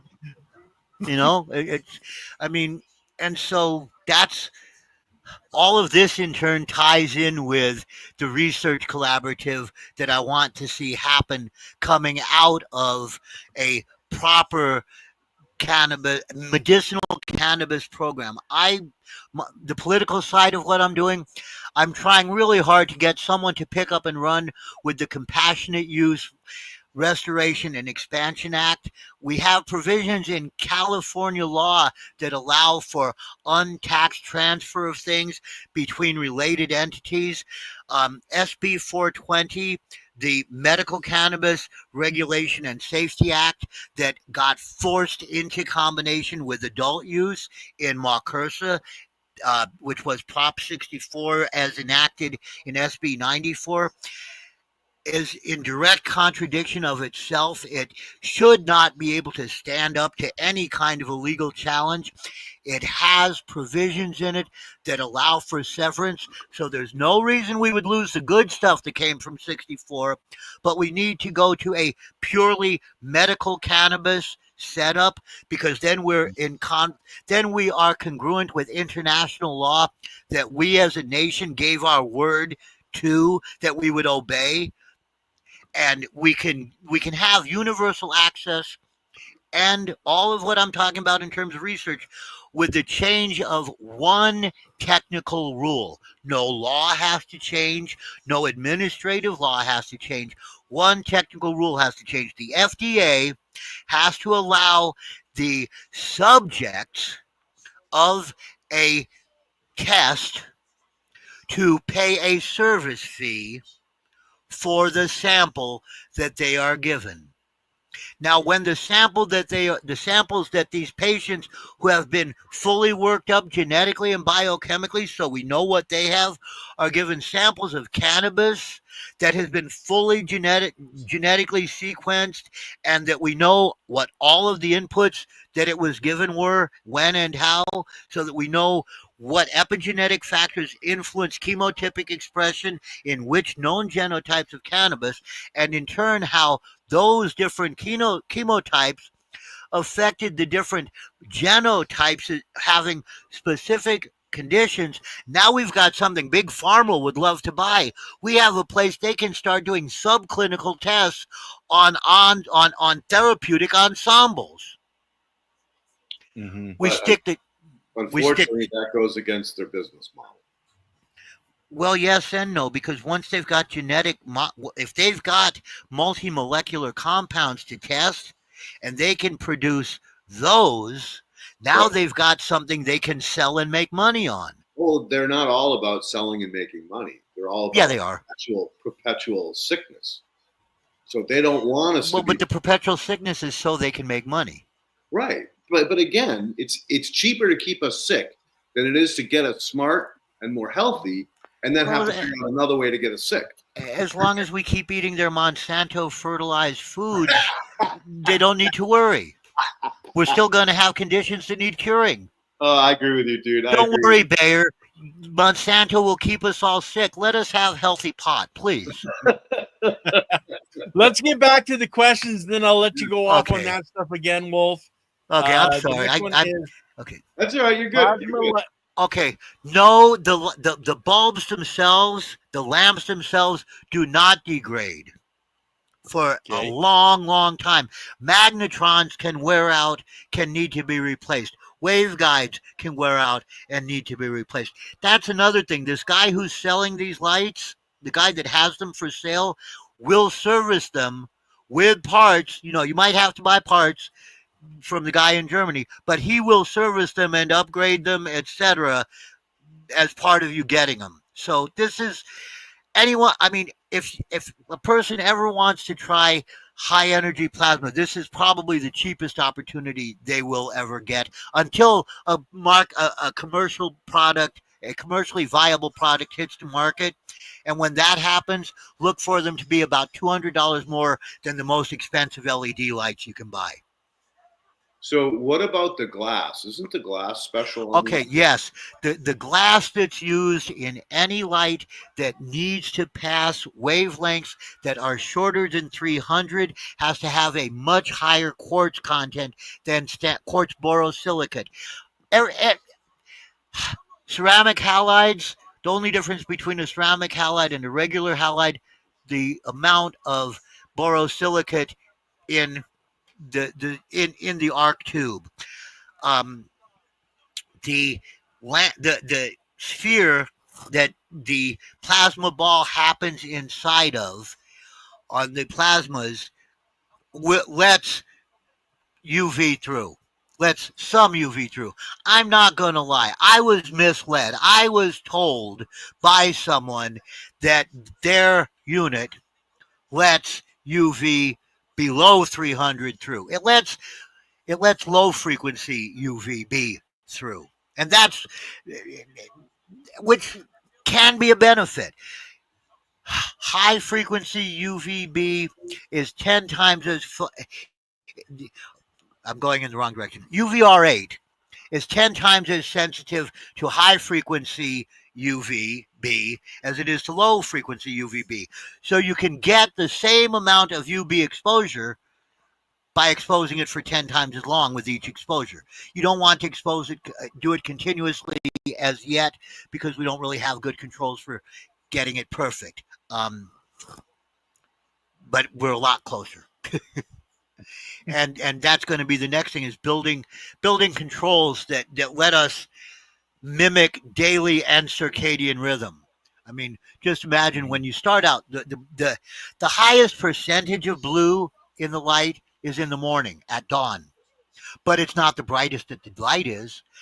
There's also more total UV, but not by percentage, at noon than there is. And there's a reason I'm going here. Than there is at dawn. There's a lot more light in nature. Cannabis, open field cannabis, gets 40 to 60 moles of par daily, and it's really, really bright. It's over 2,000 micromoles per meter per second at noon.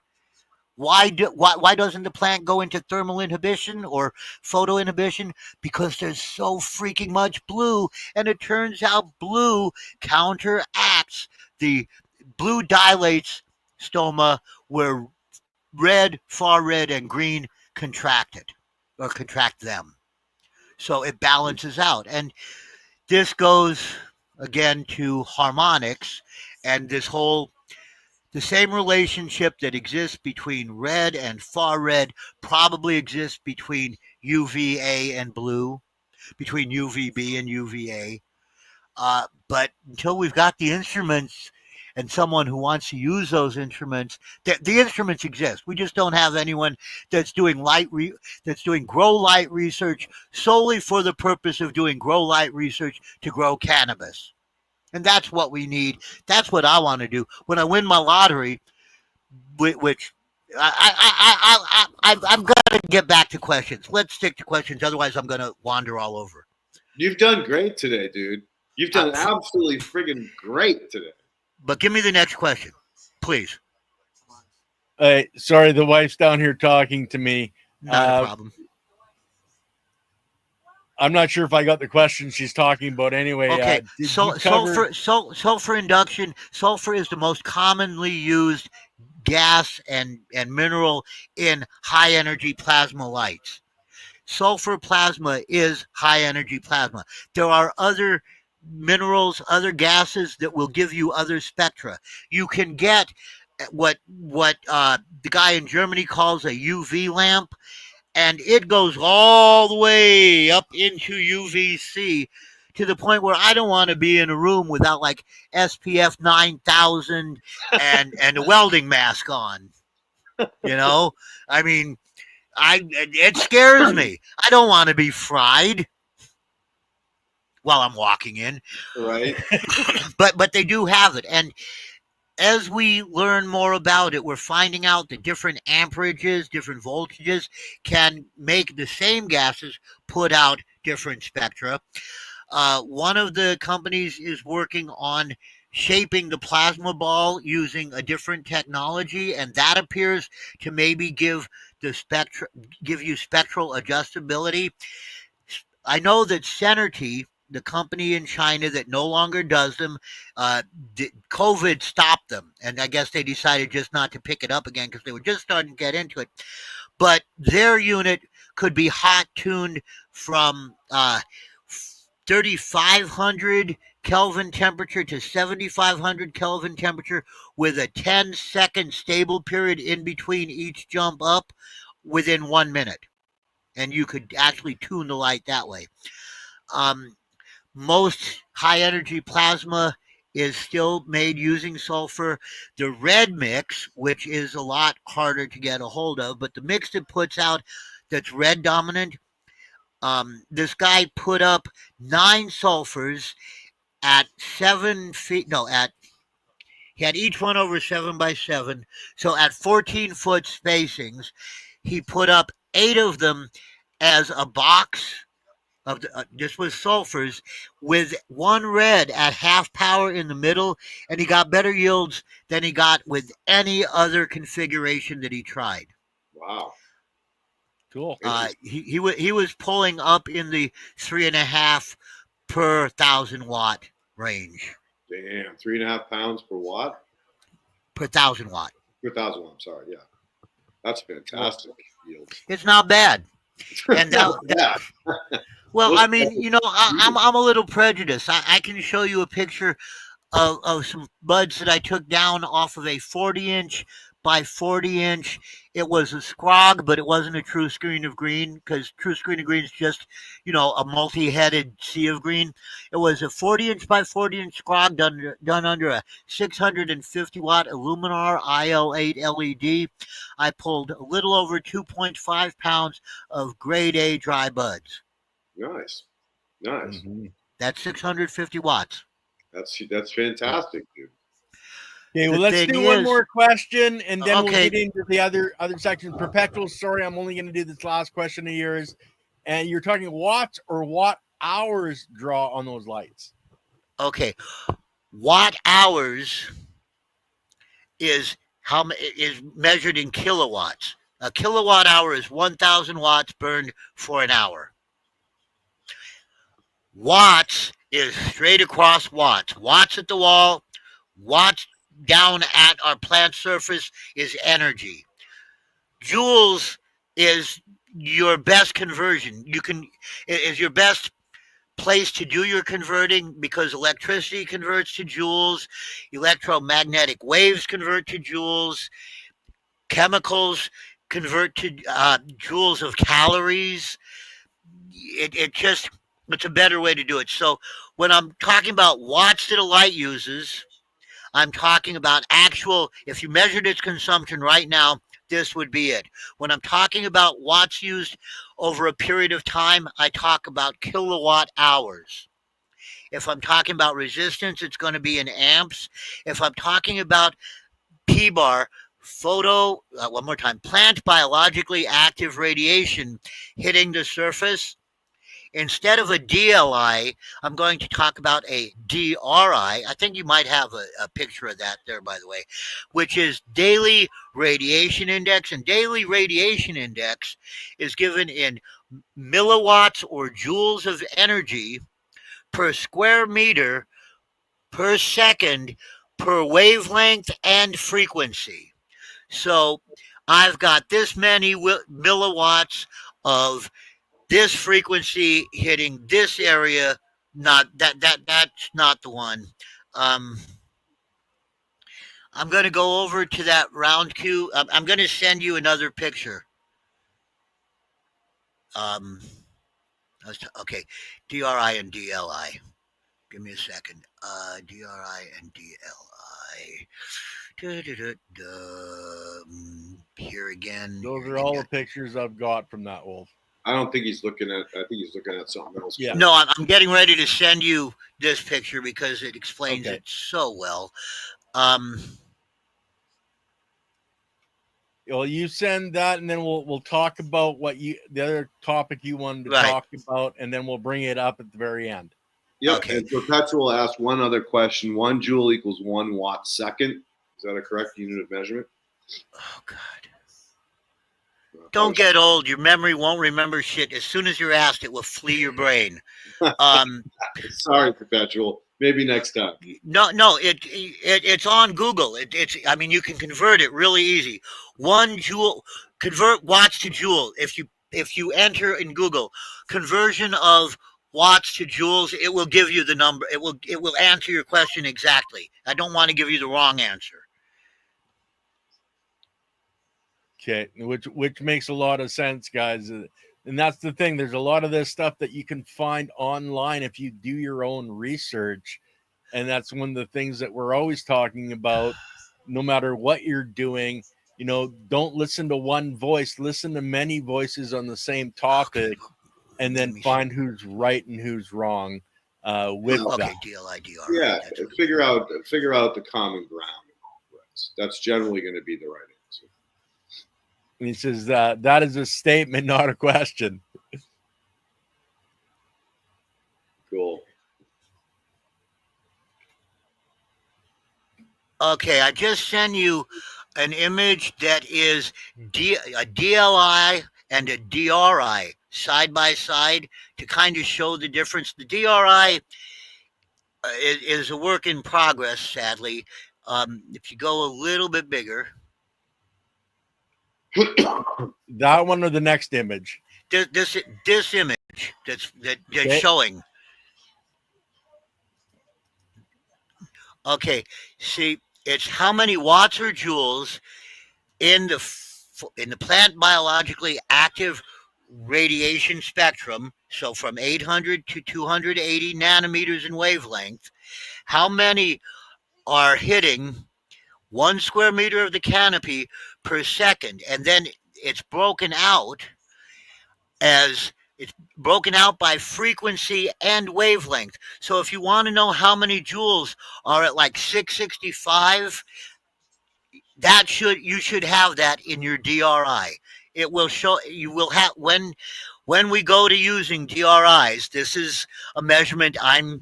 Just like I advocated for a P bar, and they came close to the P bar I wanted, and I like their P bar well enough that I'll adopt it.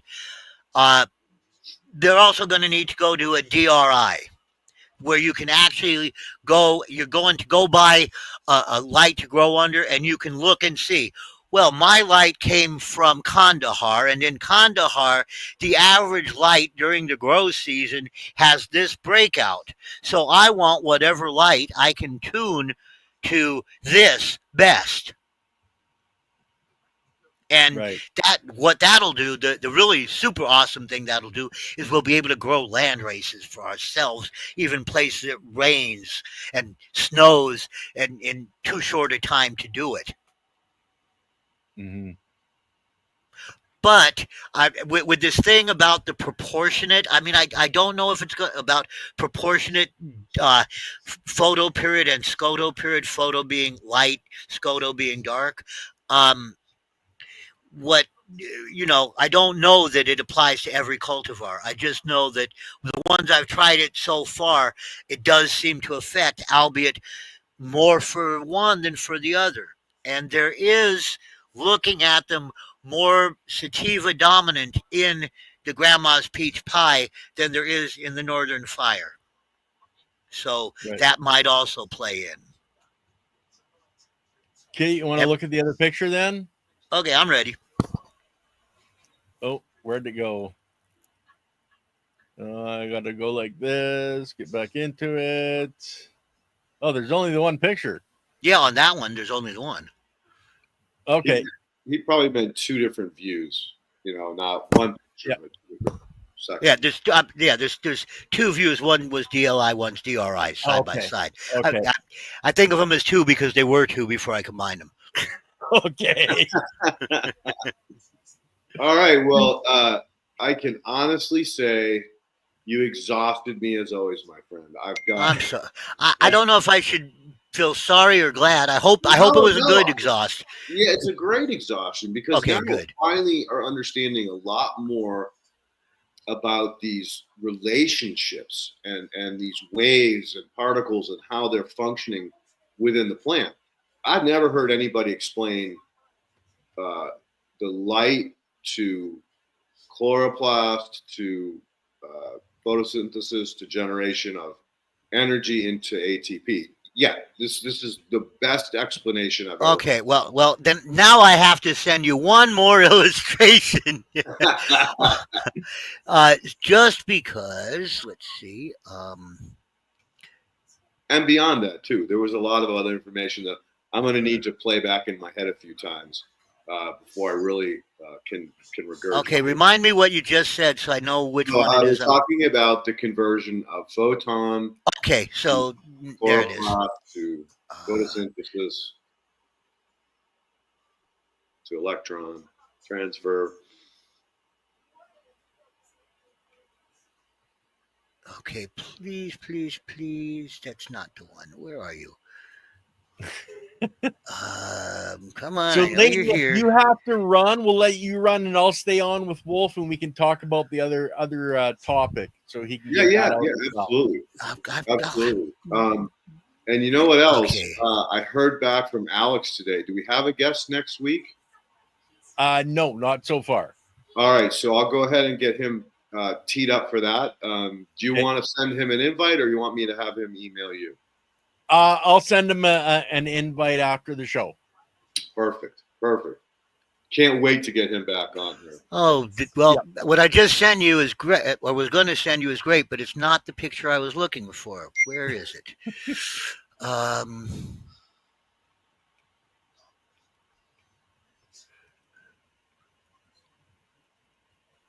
So guys, stay tuned. There's another topic that Wolf wanted to talk about after the lighting. We're gonna let Leighton go because he has things that he has to get done. I'll stay on with Wolf and we can get into the other topic that he wants to talk about, the cannabis laws and the changes in the U.S. That are going to be happening. So that'll come up here right away. And just to let you guys know, in Canada, and I think it's Nova Scotia, they're talking about the forest fires and how to stop them. They're going to start spraying glyphosate on the forests Oh God! to try What? to stop the undergrowth, so they can stop the fires. They're going to kill the whole forest and all the people that live there as well. You know, it's And all of this ridiculous. barely recovered Atlantic salmon. Yeah. And To hell with the I- people. The Atlantic salmon are important. I heard another thing that in Nova Scotia, you're no longer allowed to walk on the trails, and if you do, you get fined. Yeah, You can't even walk out of that's, Mason. that's part of the thing that's happening. They don't want those people to go out and start fires, and it's absolutely ridiculous what's happening down there. What's happening in a lot of the Canadian provinces with our federal government and the people that are running that. That's where I live in Alberta, guys, and believe me, we have the vote next year where we're going to be able to leave the psychos behind and form our own country here. And believe me, I'm voting yes to that because it's what they're doing is totally psychotic. Are you going to join the 51 state, or are you just going to become your own country? I would prefer to become our own country just because there's a lot of issues with being part of the states. Like, I love you guys, but your health No. Let the three western let the west I don't want to be part of that. Let the west sides of the three western coast states join British Columbia and Manitoba. We're hoping that Saskatchewan, Manitoba, Alberta, and British Columbia we become our own country. Okay, then adopt us too, as at least as far south as Big Sur, from the mountains to the ocean, from Big Sur north. Hey, what about Oxnard, man? Don't leave me outside of the friggin' territory. Well, you can immigrate. It won't be illegal. We really don't want Washington and Oregon in there either because they're a bunch of crazy people down there. No, the west sides are okay. The west sides are okay. It's the east side that's insane. Up all the way up here. I don't know what it is about the mountains, but the west side has mostly reasonable people, and the east side mainly has extreme right wing. All right. Well, on that note, I'm gonna go ahead and bounce. Well, thank you so much for coming on, bro. I really appreciate your hard work that you're doing. You're diehard. Ken, as always, thank you for all the behind-the-scenes work that you do to make this happen every week. And I look forward to seeing you all next week. All right, Leighton, have a great day, brother. Right on. Take care, Leighton. Thanks, Wolf. I'll be in touch, brother. Very good. Yeah, did you have you found the picture that you wanted? I didn't. I'm going to give up on it. I'll send it to you later when I've got the whole thing together. You'll get all of it, and you'll go, "What the?" Because this is basically what I'm going to be doing. It's copyrighted. Anyone can use it for educational or nonprofit purposes, with attribution to the farmer in the sky. But it's the chapter on light. It's my whole chapter on light. Cool. Well, I know I was on your Farmer in the Sky website, and it's farmerinthesky.com, but there hasn't been anything really posted on there since 2014. I know it's been sort of insane with being homeless and dealing with some. I've had 3 surgeries in the last 2 years, and then with what's happened to the market. Before that, a lot of my money was coming in on my consultation, right? I'd fly out for a few days and make enough money to last a while. But now everyone and their brother is scraping so tight and having such a tough time. I don't blame them, they're barely able to cover what they've got now. And yes, I can show them how to make a lot more from what they're getting. But it's hard when you don't, it's like me and fixing my car. Yeah, going and getting it'll be fine. All I got to do is have the $2,000 to do it. And Yeah. meanwhile, it sits over there. So, my old lady, it's, I don't want to get into it. Let's just say I could really use it. I hope it comes, but that's not what I'm here to talk about. Yeah. We were going to talk about the politics a little bit. Yeah. Those of you who are in the United States know that now we're hearing the possibility again, still, of rescheduling to Schedule 3 on the Controlled Substance Act. Those of you who support that need to consider this. And first off, I'm going to start with, if the reason you don't support rescheduling is because you want descheduling, wonderful. How exactly do you imagine that would happen? Which senator or congressperson do you think is going to bring and propose a bill to deschedule cannabis? Then, once you have that answered, tell me how our nation can feel comfortable, how citizens of our nation can feel comfortable with having lied by signing on to an international treaty that we are not prepared to honor. Mm-hmm. The United States of America is signatory to the 1963 United Nations Single Convention on the Control of Dangerous Narcotics. Yeah, cannabis is not a narcotic, but it's scheduled as one. That was 1963. 9 years later, the United States reschedules cannabis or schedules cannabis as a Schedule 1. Why? Because Tim Leary got the Supreme Court to acknowledge that a marijuana prohibition would be unconstitutional, just as an alcohol prohibition was unconstitutional and required a constitutional amendment. But along the way, prohibitionists and basically authoritarian oligarch supporting politicians figured out a way around the Constitution. Well, if we want to ban something, but we don't want to have to amend the Constitution to do it, well, we'll just put taxes on it that are so high that it's prohibition for all intents and purposes except for the really, really rich. They did it in 1917, I want to say, with the first National Firearms Act.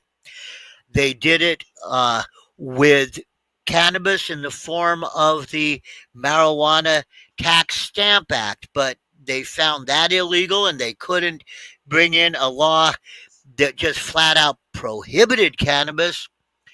So Richard Nixon tells Haldeman, hey, I want a way to control he used the N word and teenagers, although he used other words as well in referring to teenagers.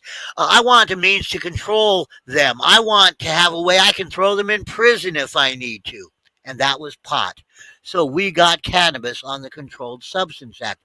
Well, cannabis has to be, because of our treaty obligations, someplace on the Controlled Substances Act.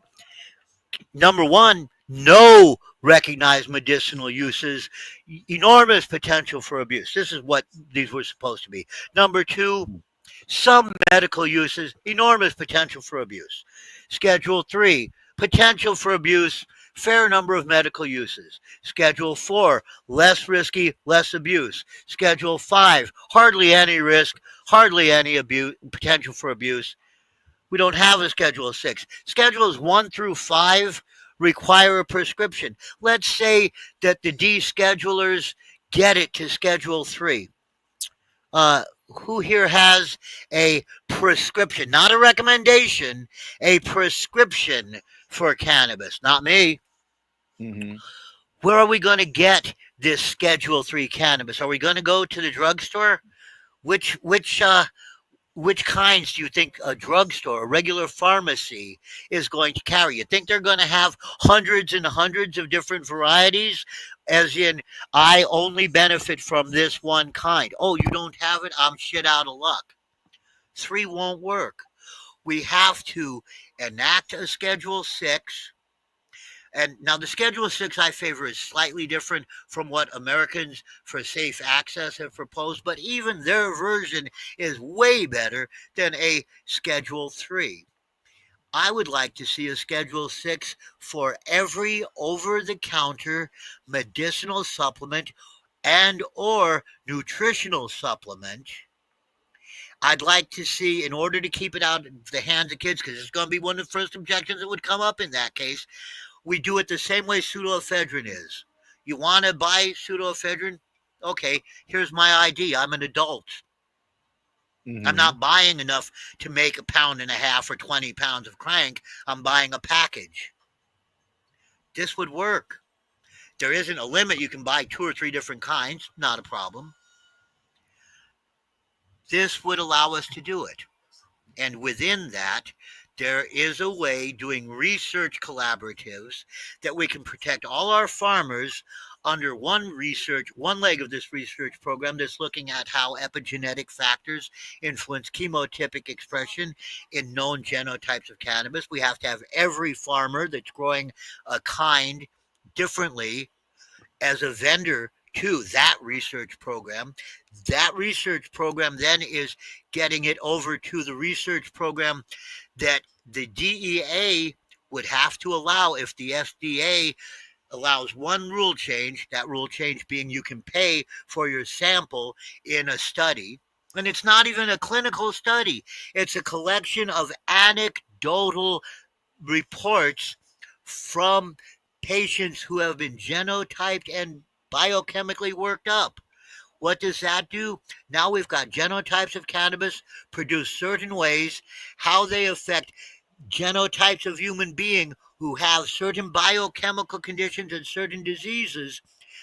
When we start around the 20,000 response mark. In order to re-up, a patient would have to circle or check 20 questions about how that sample affected their condition.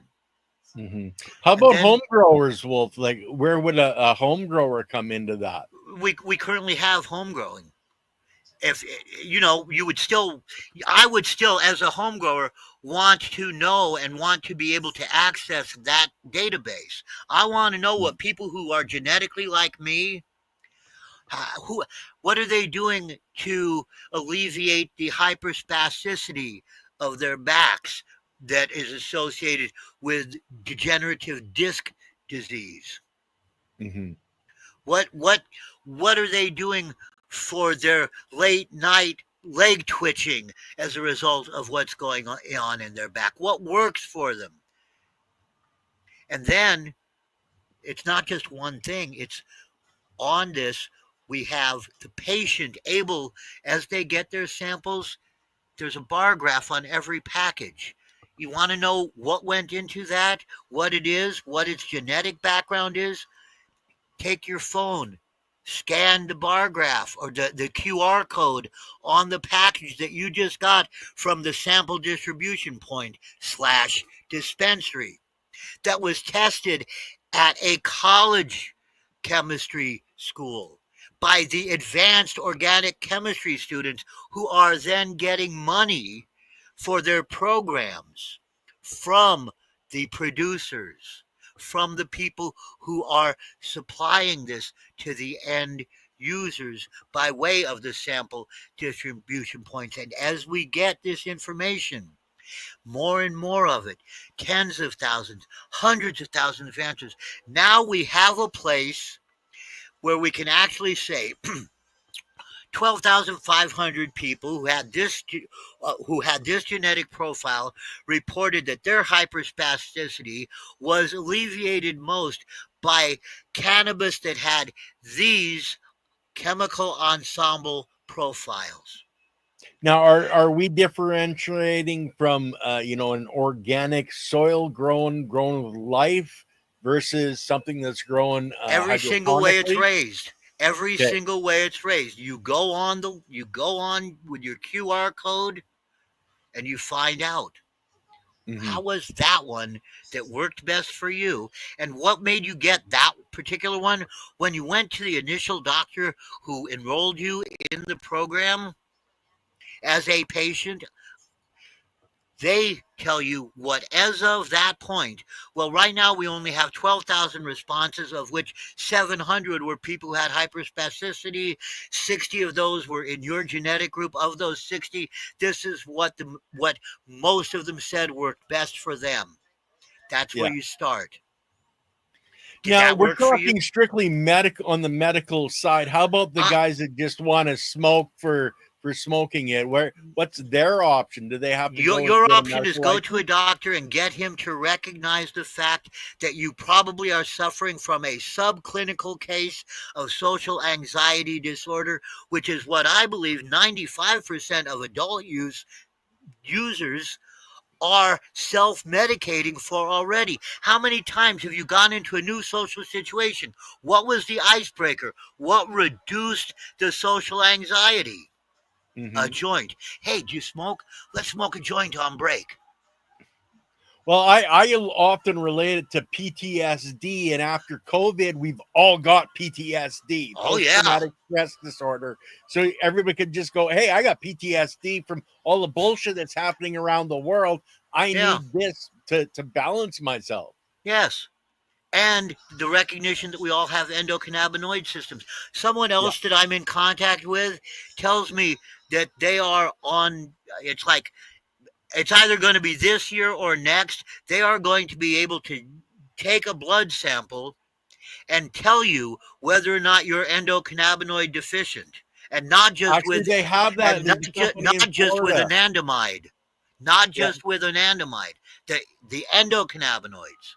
yes, there's a company in Florida that can actually track that already, um, That's what I'm and they have talking about. But tests. they're not ready for market yet. They're this year or next they should be, Okay, because the as I guy I've been understand it. talking to, they actually have the tests already, and it's just a swab. So I don't know if it's the same company or Right. not, but But I mean, all by itself, that's enough. If yeah, and so, then the next step is educating our physicians, educating, getting the medical schools to recognize, yes, this is a problem. Yes, this is, I mean, the thing is, for me, it's about cannabis, but what yeah. I'm describing also happens to give allopathic medicine something it does not have right now, which is a legitimate way to find out where to begin subclinical and clinical testing for multimolecular compounds. They have no way to do that right now. Well, what my worry, Wolf, would be is like things like vitamin C and things like that. They've tried for years to get that, so you have to get a prescription, so that's a very slippery slope Well, on that's that just it. side of it as well. They go in Schedule 6, which Mhm. does not. See, that's the thing. Enacting Schedule 6 for all non-prescription medications and putting Okay, so you're cannabis talking specifically in that. non-prescriptive, but then at the same time, you're talking prescriptive in the cannabis side of things. So Not yet. where's the No, balance? not yet. We're not prescribing. We're saying you're a medical cannabis person who is protected currently by Section 531 of the Consolidated Appropriations Bill of 2022, but Okay. which is the latest version of Rohrabacher Farr. I think, given that we're this close to the next off-year election, I would be shocked if we see them take away. By the time they get it all in place, CJS will probably keep Rohrabacher Farr latest version. But I also look for the DEA to. We've got kleptocrats in charge. I just can't believe that with the billions of dollars of assets and accounts that do not have legal protection, that they're Mm-hmm. not going to swoop on all of that. If I was in adult use, I would be doing everything I could right now to switch over to medical. And I would be pushing hard on my state to switch over, to look at their laws. Anytime that your adult use law forbids creating a positive conflict with federal law, which California's Prop 64 did, you can't have feds and state with both saying we control this and yet saying opposite things without the feds predominating. That's Article 6, Section 2 of the Constitution. It's called the Supremacy Clause for a reason. It's also exactly how the 10th Amendment begins. If you read its language, it says, unless it's a law passed pursuant to the Constitution. Well, Section 903 of the Controlled Substance Act says the exact same thing, or ends the exact same way as Section 11 of California's Prop 64, that you cannot pass any provision which creates a positive conflict such that federal and state law cannot consistently stand together. With the medical provision that Congress gave medical, it can stand together as long as you're not saying as long as you're not specifying the CSA. If you just say federal law, then yes, it consistently stands together with the Rohrabacher-Farr Amendment. So medical is allowed, but when you get into adult use, the most recent court case looking at it was Bilodeau v. U.S., First Circuit Court of Appeals over in Maine. And that First Circuit Court of Appeals said you have to be, I'll boil it down, you have to be in substantive compliance with your state's medical cannabis regimes, and in no way, just because you have a medical cannabis license, are you allowed to do anything which the state itself has identified as being outside of its medical cannabis regime. The second you start calling it adult use, you've done that. So the states that don't have medical cannabis, where would that fit in? Under a Schedule 6, they would be allowed to. The states could then legally have medicinal cannabis. They already can if they choose to. If they chose to. But what about if they choose not to have it? What are the people in that? They have that right. They have that right. Yeah. So then because they aren't asserting that they control it. Right. Okay. So it doesn't create that positive conflict that's forbidden both in California's adult use law and in federal Controlled Substance Act. Yeah. Now, what I want to do to fix it is something called the Compassionate Use Restoration and Expansion Act. Senate Bill 94 is what consolidated medical and adult use in California, and it has what's called a severance clause, which lets you sever any clause in 94 that cannot stand up to court or constitutional challenge. So I want to use that to cut out, among other things, license stacking, at least until everyone that's a smallholder is in and has themselves in place. It allows collectives, nonprofit collectives, because under it, when the Senate in California passed SB 420, they instructed the Attorney General not to offer any guidelines that allowed for-profit. Jerry Brown, who was the Attorney General at that time, took 3 years, 2 years longer than what they had given him, to come back with a set of rules that eliminated the medical cannabis, the nonprofit medical cannabis collective, and the for-profit cooperative, but allowed for-profit businesses. So what needs to happen is MCRSA, which never got a chance to be, we never got to see what happened. That was the Medical Cannabis Regulation and Safety Act, was subsumed when it got added to or combined, amalgamated with Prop 64, the Medical and Adult Use Cannabis Regulation and Safety Act, MCRSA as opposed to MCRSA. We never got to see how MCRSA would play out. So what we need to do is those provisions of MCRSA that, or if you prefer, of SB 94, that are not that cannot stand under Prop 64 have to go. Right. Then those provisions of McCursa that would have been in place had SB 94 not been passed would be what rules. Okay. At that point, we would be protected in California by assuming that we get Rohrabacher Farr restated. Mm-hmm. Without that, we're all illegal, and in that case, it's all trap house days again. And by the way, I was gone when they started calling them trap houses. What the hell does that? What is trap about them? Why do they call them trap houses? No idea. Okay, well, if someone out there knows, I'm all over Facebook and IG. On IG, I'm the farmer in the sky, and I'm the real farmer in the sky. On LinkedIn, I'm Michael Wolf Segal and Wolf Segal. On Facebook, I'm Michael Wolf Segal, Michael Segal, and Wolf Segal. And the farmer in the sky. So I'm easy to reach any place there. If I can answer questions, I will answer questions for people that are growing for themselves. I'll answer 2 or 3 questions for free. If you're going to make money off my advice, you're going to pay for it. I sell advice at $250 an hour. You can take your hour in 6-minute increments. So that gives you 10 questions.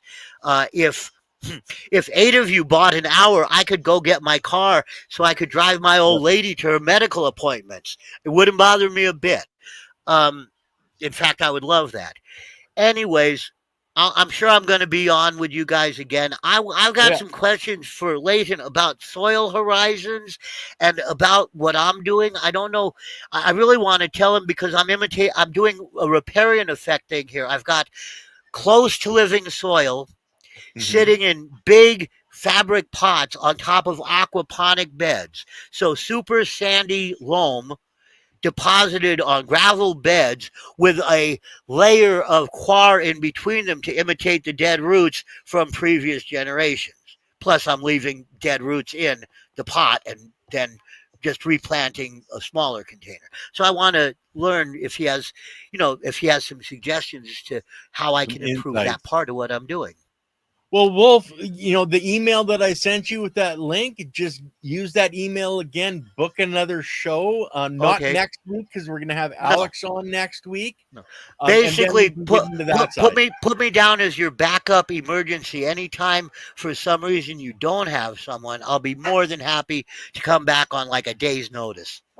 Oh, perfect, or less. Brother, perfect. Okay, guys. Well, I think we'll end it there. Thanks everybody for coming in chat. On Wednesday, Andy Lopez and I are talking about seed storage and harvesting, so you can have your own seeds to grow your own fruits, vegetables, cannabis, whatever you want to go. Remember, this channel, guys, is not about specifically growing any specific plant. It's all plants are the same, and it doesn't matter because it's all about the biology, because it's the biology that creates the cells of your plant. So it doesn't matter what you're growing, whatever you grow, however you grow, just grow, guys. We will talk. Feed the soil, it'll feed your soul. That's right. All right, guys. Peace out. Take care.